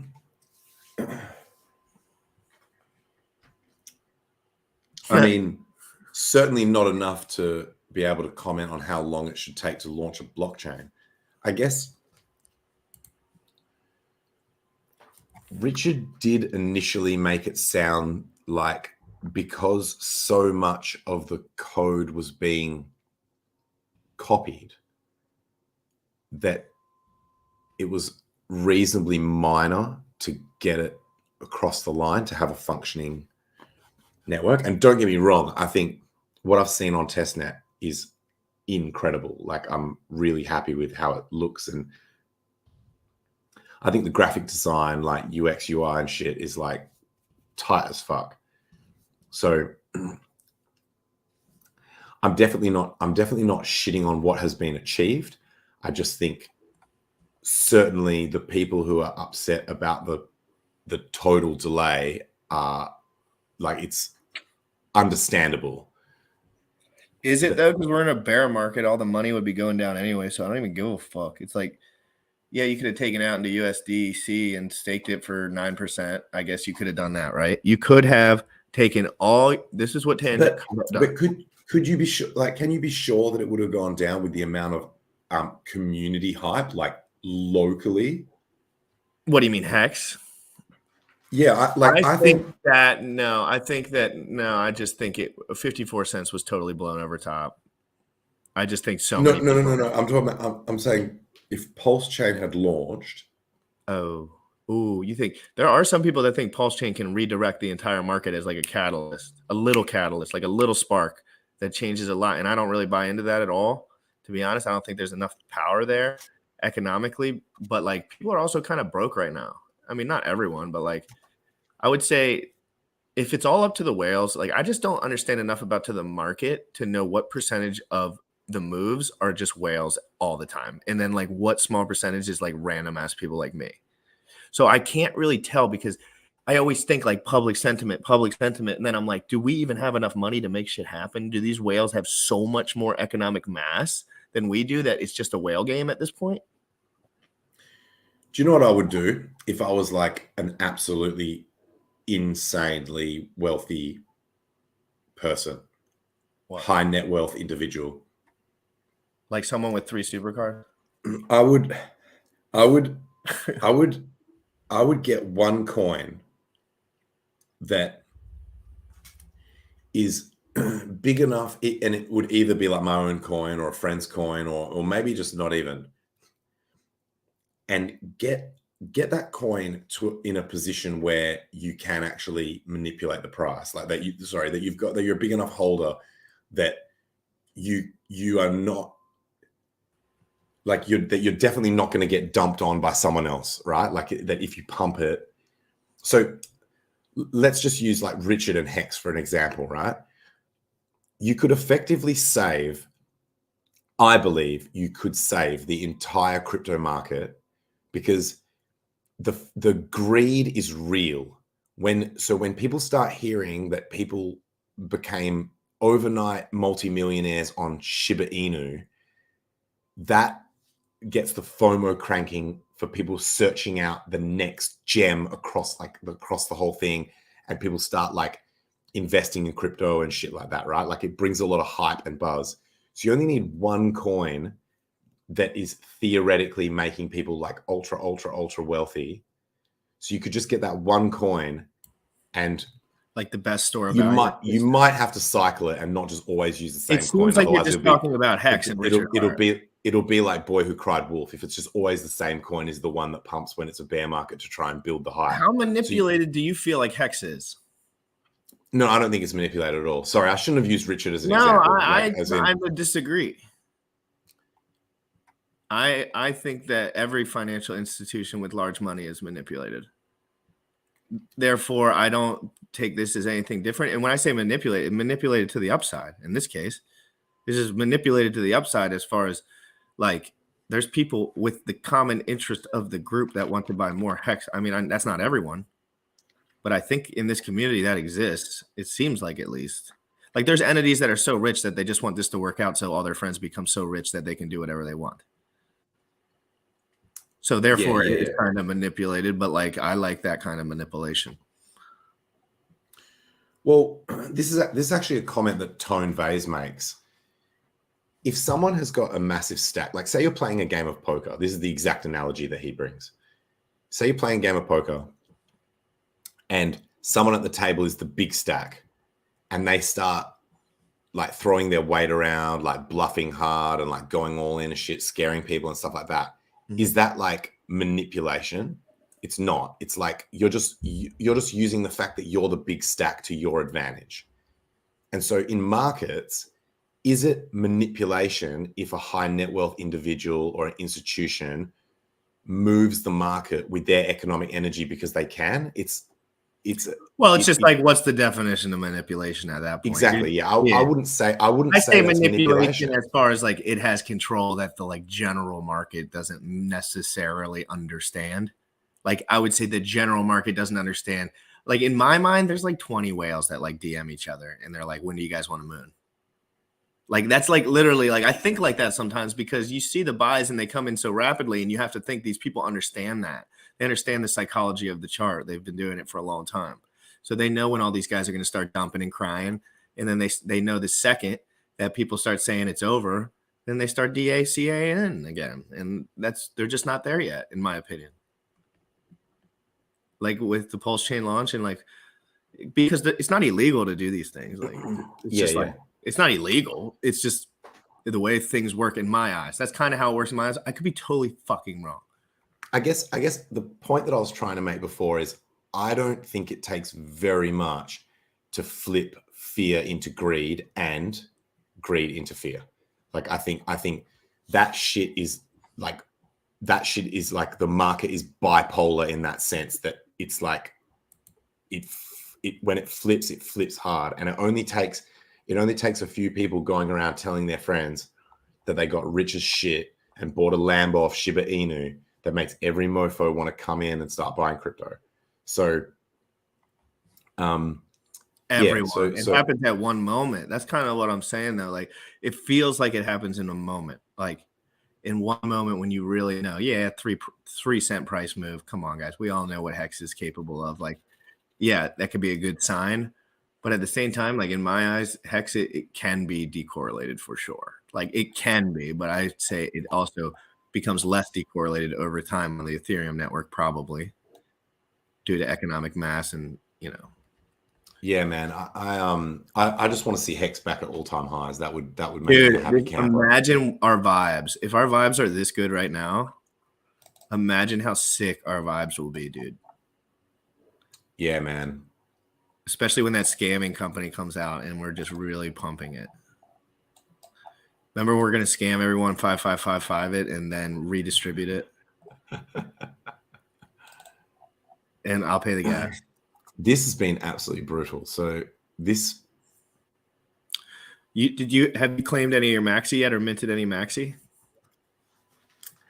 I didn't go in on it, man. I didn't have anything against it. I thought it was a cool idea, and I considered it and didn't have it. The reason I didn't go in, it wasn't I had any issue with it. It's just I have like literally got thousands of coins, and I'm actively trying to decrease the number of fucking tickers that I have to look at each day or each month or whatever the fuck. And so like the idea of me having like another ticker in my portfolio that's actually a coin that I already own, i.e. Hex, I was just like, no, I'm not doing that. So for me personally, in terms of my mission to try and decrease the number of different coins I have, it didn't suit my mission statement. But for everyone else, I think it's fine. Like, as in, I hope that's clear. Like, I definitely don't want to sound like I'm being negative on the project. No, you're not. I'm not either. I think it's cool. Basically, your maxi token is going to be the equivalent value of a max hex stake with the 150 million multiplier. If it crosses it, which you would have never been able to get before, and I'm talking to the average person, that you would have. So basically, you're just minting maxi, and it's giving you the maxi coin is going to be directly represented by the value of the hedron and the hex and the max stake and the max multiplier combined. So I mean, it's just like it's a good project. It makes sense. It's is it still open? It just opened yesterday. So you mint 1 for 1. So if you put 500 hex tokens into the maxi contract, you get 500 maxi back, and that's so it's open for like another whatever, like 14 days or 12 days. You get the same rate the whole time. Same rate the whole time. Same rate the whole time. 15 days and then it's on forever. Done forever. People rushed in that hard at the very start. Yeah, I mean it's a hype. Did anyone check to make sure that it's definitely like I did it. No admin keys, like actual smart contracts. Yes, like after the 15 days. It's shut down and it's a finished product. Did anyone ever ask how does the stake even get formed if there's no person in control? I gotta again, I can't rack my brain for that direct info, but I've asked those questions. So if anyone can clarify in the comments, I know someone in the comments knows that. As far as the staking, guys, when all that hex goes in there, who is the 5555 staker, and is that just a public account or is it what's up? But Wales loves the shit which is I mean that's a like I found out about it from Wales, like as in Wales was the first person to bring it to my attention. I heard about it a little bit before that, like because I watch Gold Keys and stuff. I keep on watching all these guys, and anytime they lock up hex away from reckless market dumpers, I am a huge fan. And another thing this is really doing, Tangent, is it's all the hex that's going in there. Imagine all the ETH fees that would have been created to get all those individual hex stakes created. And it's gonna be. You're right. It's gonna be locking up an absolute shit ton of hex. You want to look how much right now? I can look right now. Isn't it already in the millions? Oh yes, there was a 10 million, I think, so buy or something. Fuck, maybe I do need to get involved in this. Yeah, I knew I was gonna hype you up when I said the value of the max, because if you keep the maxi token, you can just get what you earned in the stake back. If you never touch your maxi token, you can just give it back, and they'll just give you the direct correlated value of what you got with the max multiplier. So therefore, it is a 1-in-1. So no, but the risk is that if that maxi token or whatever falls in value against hex or against dollar or whatever, against hex, say, before the stake ends, your only option is to either wait 15 years or cop a loss. 30 million. Follow what I'm saying? One more time. So the risk is that if at any point the floating price of Maxi versus Hex goes down because of like market forces rather than underlying value, because obviously it's a liquid, right? So say someone really needs the money, they can't like it. So it is possible that the Maxi token can go down against Hex rather than up, which is theoretically the direction it's meant to go in, because it's like over time it's meant to sort of become worth. So it's theoretical underlying value is the 1 Hex plus whatever interest is accrued or whatever, plus the hedron, whatever. But that's illiquid. So it's possible that because of that illiquidity, the Maxi token at some point in its life could, and in fact, is there someone posted a chart. So it's possible that there's already. Well, 150 million stake ends. Of course, Yeah, people are going to cash out, and Hex price will go down. Yes. There's already a freaking Maxi chart. Yeah, because it's minted. You can buy Maxi. Okay, so that's not. I know people that are just buying Maxi. The Maxi treasury has 4.382 million right now. Wait, how can you buy it? Like, I don't know. I don't know. I'm not sure yet. I just heard people saying they will. It would have to be off someone who has Yeah. created it, right? There shouldn't be. Well, no, yeah, you can sell it once you get it, I guess. Yeah. There shouldn't have been any Maxi that was just generated out of thin air, right? Nope. No. So the only shit that's for sale on the open market is exactly the same amount of Hex that they put in there. All right, so there's like a Maxi die pair. What the? Oh no, that's Maximizer. What the fuck? Sorry. That's not the right shit. I'm gonna have to actually jet soon, man. But let's just. You're good. This one's flat. Maxi is trading now. I can't see unless there's a chart in here.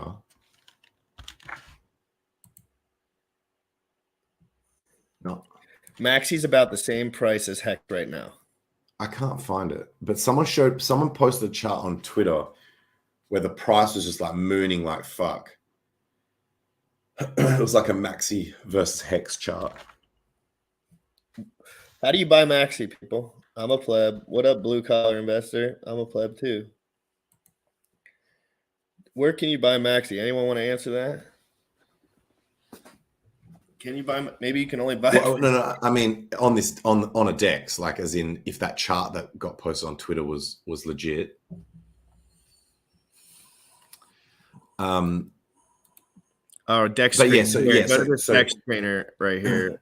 So that's the only risk. The only risk is that if the market rate of Maxi goes down temporarily, and then you need to sell it for whatever reason, like you need the money, and it's but I mean, the people that are putting money into the Maxi contract, I can't imagine they're people that maybe, I don't know how people think. I guess you're right, because when I put money into the Maxi contract, I was just like, oh, another thing I can hold.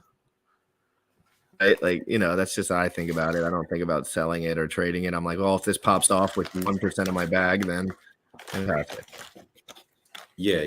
1% though, guys. You know what I mean? Like 1 or 2%. Like, $1,000, $500, $600. If you're richer, $10,000. But like at the same time, it's like you don't have to fucking blow your load. If these things work out, they work out, and you just make money from it. You don't have to put everything you got into one project and hope that's the only way you're going to make it, because that's the only way you're going to lose. Literally. That's the only way you're going to lose, is to go all in on Hedron because you think you're too late for Hex. I'm not saying Hedron sucks, but I'm saying there's so many people that do shit like that. They're like, man, I'm so late for Hex that I'm just going to all in on Hedron with everything I own. And then it's like, oh, whoopsie. Now I hate Richard Hart. You know what I mean? Like, it's just a whoopsie poo. And then Dude, You're like lol. cutting yourself and tweeting, and you're like, Richard, you're going to hell, when all you did was made a bad decision and you didn't do exactly what Richard told you to do the entirety of his career online. Well, the issue that I have is like, you can't make outlandish statements like that and then not give reasons.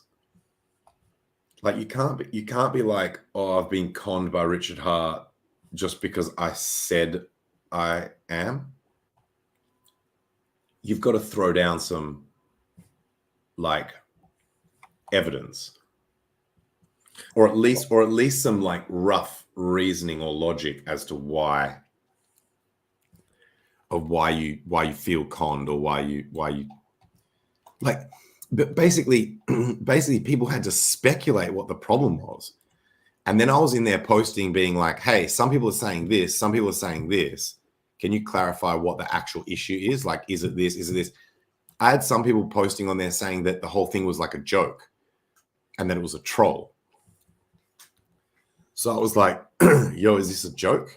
And then never got any response. Well, that's everyone in the community for the most part that doesn't know exactly what they're saying, but they want to put themselves in a position where they're saying things.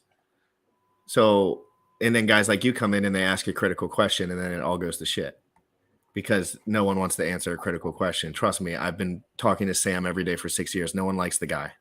You know why? Because he asks too many critical questions. And you know what it does? Exposes bullshit. Everyone. It exposes everyone, and that's why he's a loner. And that's why I'm one of his only friends, because he's just like, it's intuitive. It's not like he writes this down and says it, but it's like when someone doesn't answer his direct question, he now hates you. He now thinks you're that guy. He doesn't have to act. And I do the same thing. Someone wants to wiggle around the topic. I'm like, wow, you just taught me you're an idiot. That's all I need. Yeah, I can imagine. Yep. I can imagine that. Check this out right here. People who know just how to talk enough shit to make it sound like they know what the fuck they're talking about. If you have someone who's like literally eager to learn, then and actually wants the answer, where they're not going to let it go and not just let them like trail off into like nonsense and be like, no, I actually want the answer to my question. Like, what's this?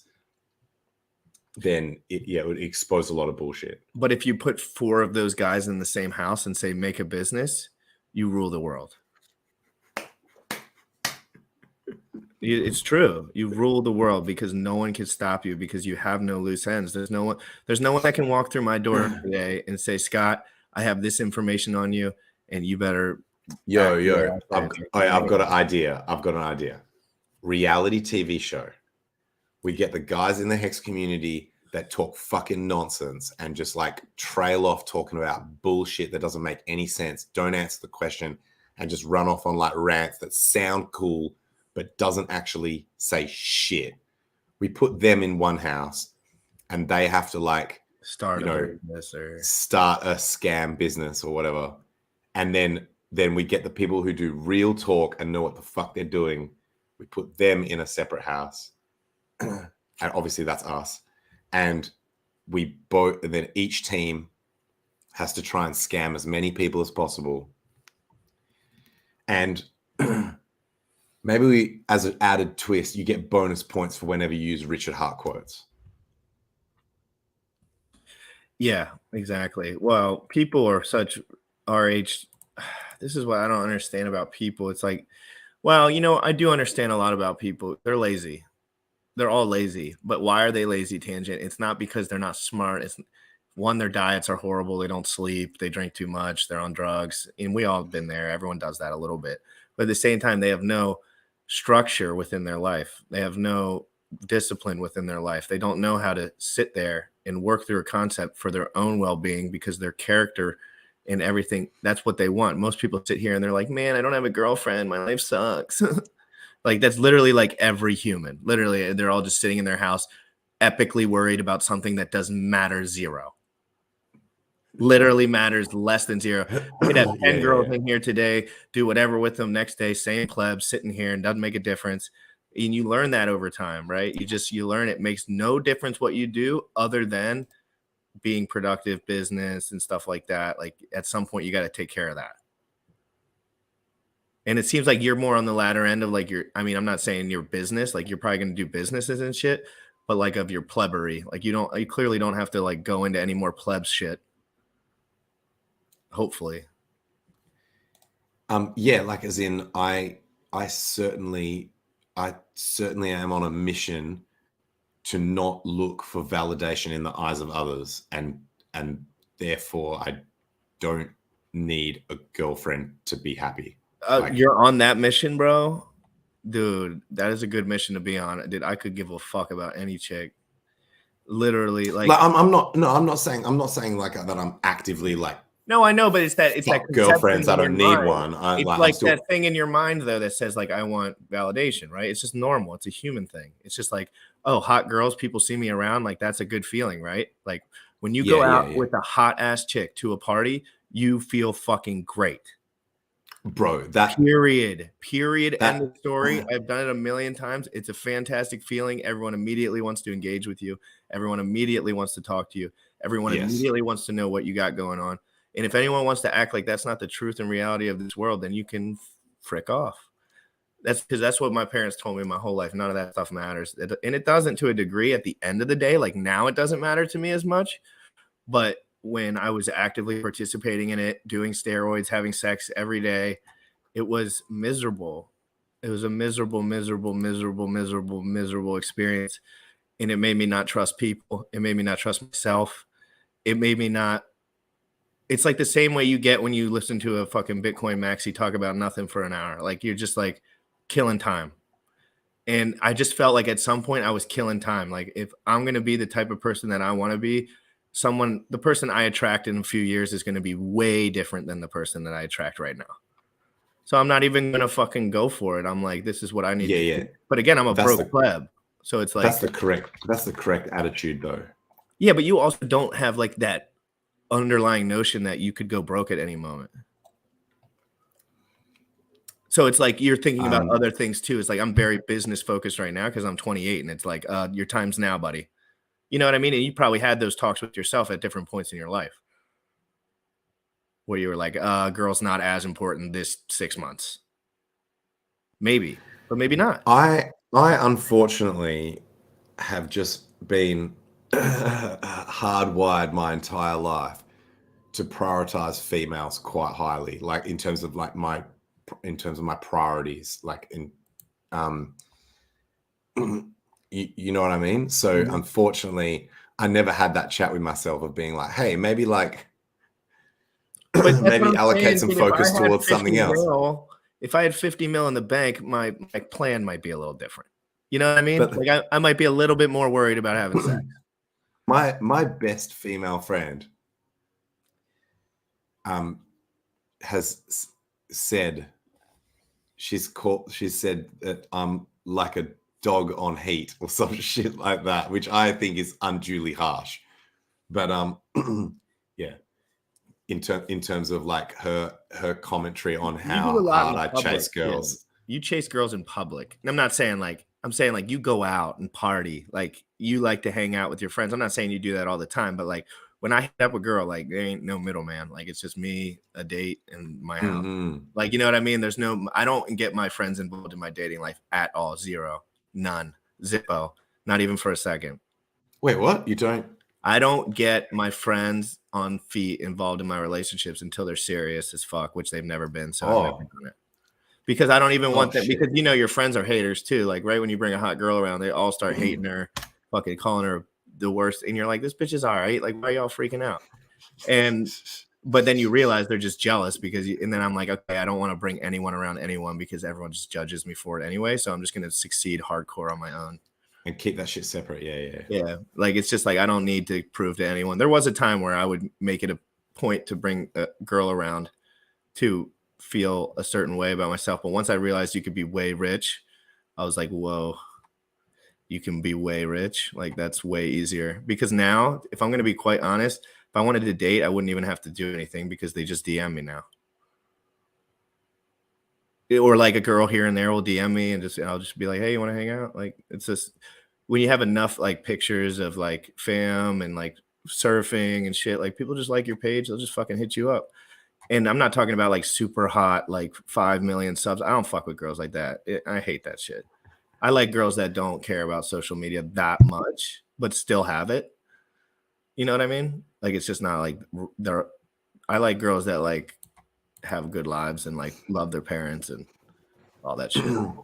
I was actually hitting on a chick on New Year's Eve that I didn't realize was like not famous, but like very high Instagram follower count or whatever. And so obviously it's better that I didn't know that. Not that it would really change my behavior, but it didn't go anywhere, by the way. But yeah, I just thought it was funny. I found out afterwards. I was like, oh shit, that chick I was hitting on is like actually has a massive following. Yeah, and it's funny, those girls with massive followings, when you actually fuck them, it's like they're dead inside, and they're not as. This chick's I'm not saying legit, all of them. I'm saying the ones that sell their soul to the showing the ass and the titty online. Oh yeah. I'm not saying this girl's that. Okay, I'm saying 90% of them, which are just like, hey, I don't know where my life's going. I'm gonna start showing ass and titty. Like this chick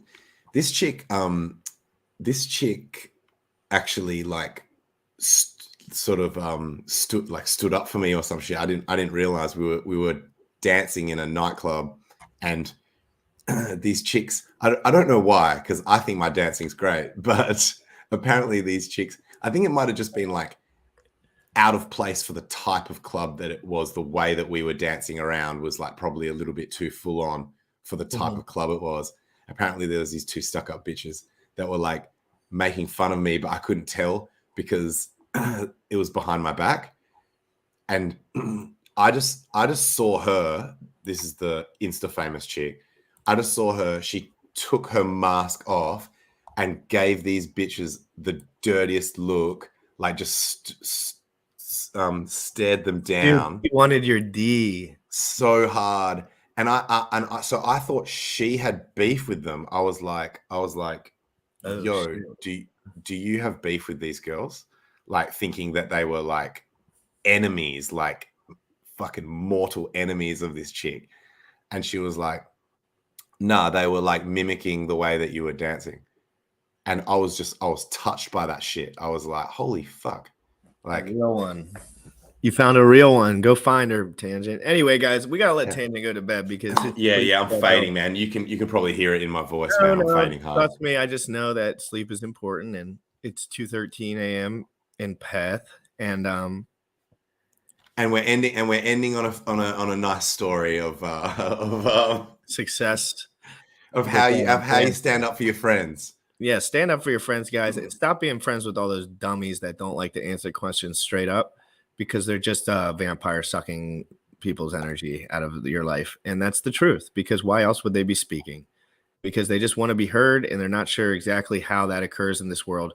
But I promise you, if you focus and you study and you learn and you find, you can only do the things you're passionate about. So if you're not passionate about crypto, like, I wouldn't study it every day, to be honest. I would just try to do your minimum. But like, you have to wake up every day and have a passion in order to move forward in this life, I think. So keep going, guys. I'm gonna keep going. I'll probably be moving in with Sam next week and doing like a studio Joe Rogan setup. So it's gonna be fucking insane, dude. We're gonna be on the same camera at a desk, just like Rogan when he does his interviews. Are you gonna miss any streams because of the? Fuck no, brother. Who are you talking to? You're gonna have like a 20-hour window between ending a stream. Like Well, it's a 16-hour drive, so I'm gonna have to leave right after my show. You're gonna have to do like a short stream, end it, drive, or I could just let Sam do the last hour on the stream, and then Good I point. get an hour out, because my show in the morning is just a show in the morning. It's not really. It could be without me if it had to be. Like, I'd let like Bullish fucking run. Anyone can run a show as long as I respect them. Because it's just about getting information out there on the daily. It's not necessarily about, I mean, it's about me at some point because it's my channel, but it's just like, I don't want to be popular because I'm smart yet. I want to be popular because I'm learning and I'm just bringing the process on. And we're doing the fitness shit. It's going to be crazy, dude. Just imagine how much money GRC will have in 10 years. It's sickening, really. I think you're doing an amazing job, man. I love the channel, love the streams. I really enjoy being on here. Thank you for having me on. I appreciate you Again. guys. Follow Hex Tangent. I'm gonna put his shit in the description. He goes live whenever Australia says he can. So Channels down at the moment. Hit my Twitter though. Hex hit his Tangent. Twitter. It's, Hit his Twitter. Get tangents only. involved with him. I want you tagging him up on everything. He's like one of the members in the community that's on the other side of the world. So like sometimes when he be up, other people be sleeping. But like a lot of the people that do channels are in the United States West Coast. So like that would be an odd ass time for you to be awake. So like those people probably never interact with you, right? Like because it's just be sleeping. Anyway, Well, guys. I mean, I rock some pretty weird sleeping hours sometimes. Yeah, I was like just detracting that whole statement while I was saying it. Like in my head. But anyway, guys, Telegram, go to my pinned tweet, hit it up. I'm taking over. Doesn't matter what anyone says. It happens automatically, guys, when I put my mind to something. So let's go, guys. We're taking over. Hex to the moon. Richard Hart, thank you so much for all the information you've given me over the fucking last 2 years, dude. You've changed my life forever.